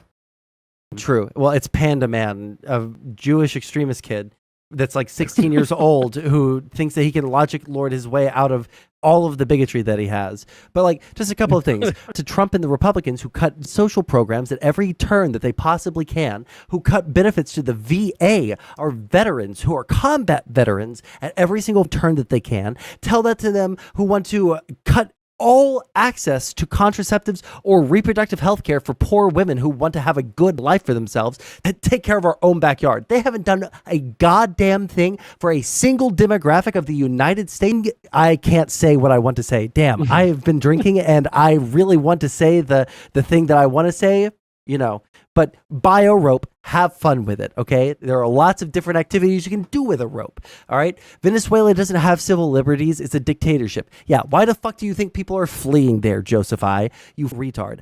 Actually, there are Home Depots all over the United States, thousands of locations. You can find one, all right? Anyways, I'm going to go ahead and end stream. Let me find someone to raid into on Kick really quick, and then I'm going to ask you a question really quick on off stream.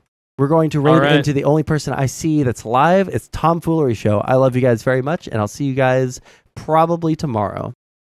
If you guys haven't already, please subscribe to the YouTube or follow me on Kick. And, we have the memberships on YouTube. We have the subscriptions on Kick. If you guys want to, throw a couple of bucks my way, there are some nice little treats for you.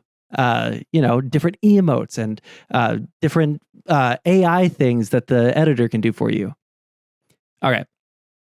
I'm really bad at promoing. I love you guys very much.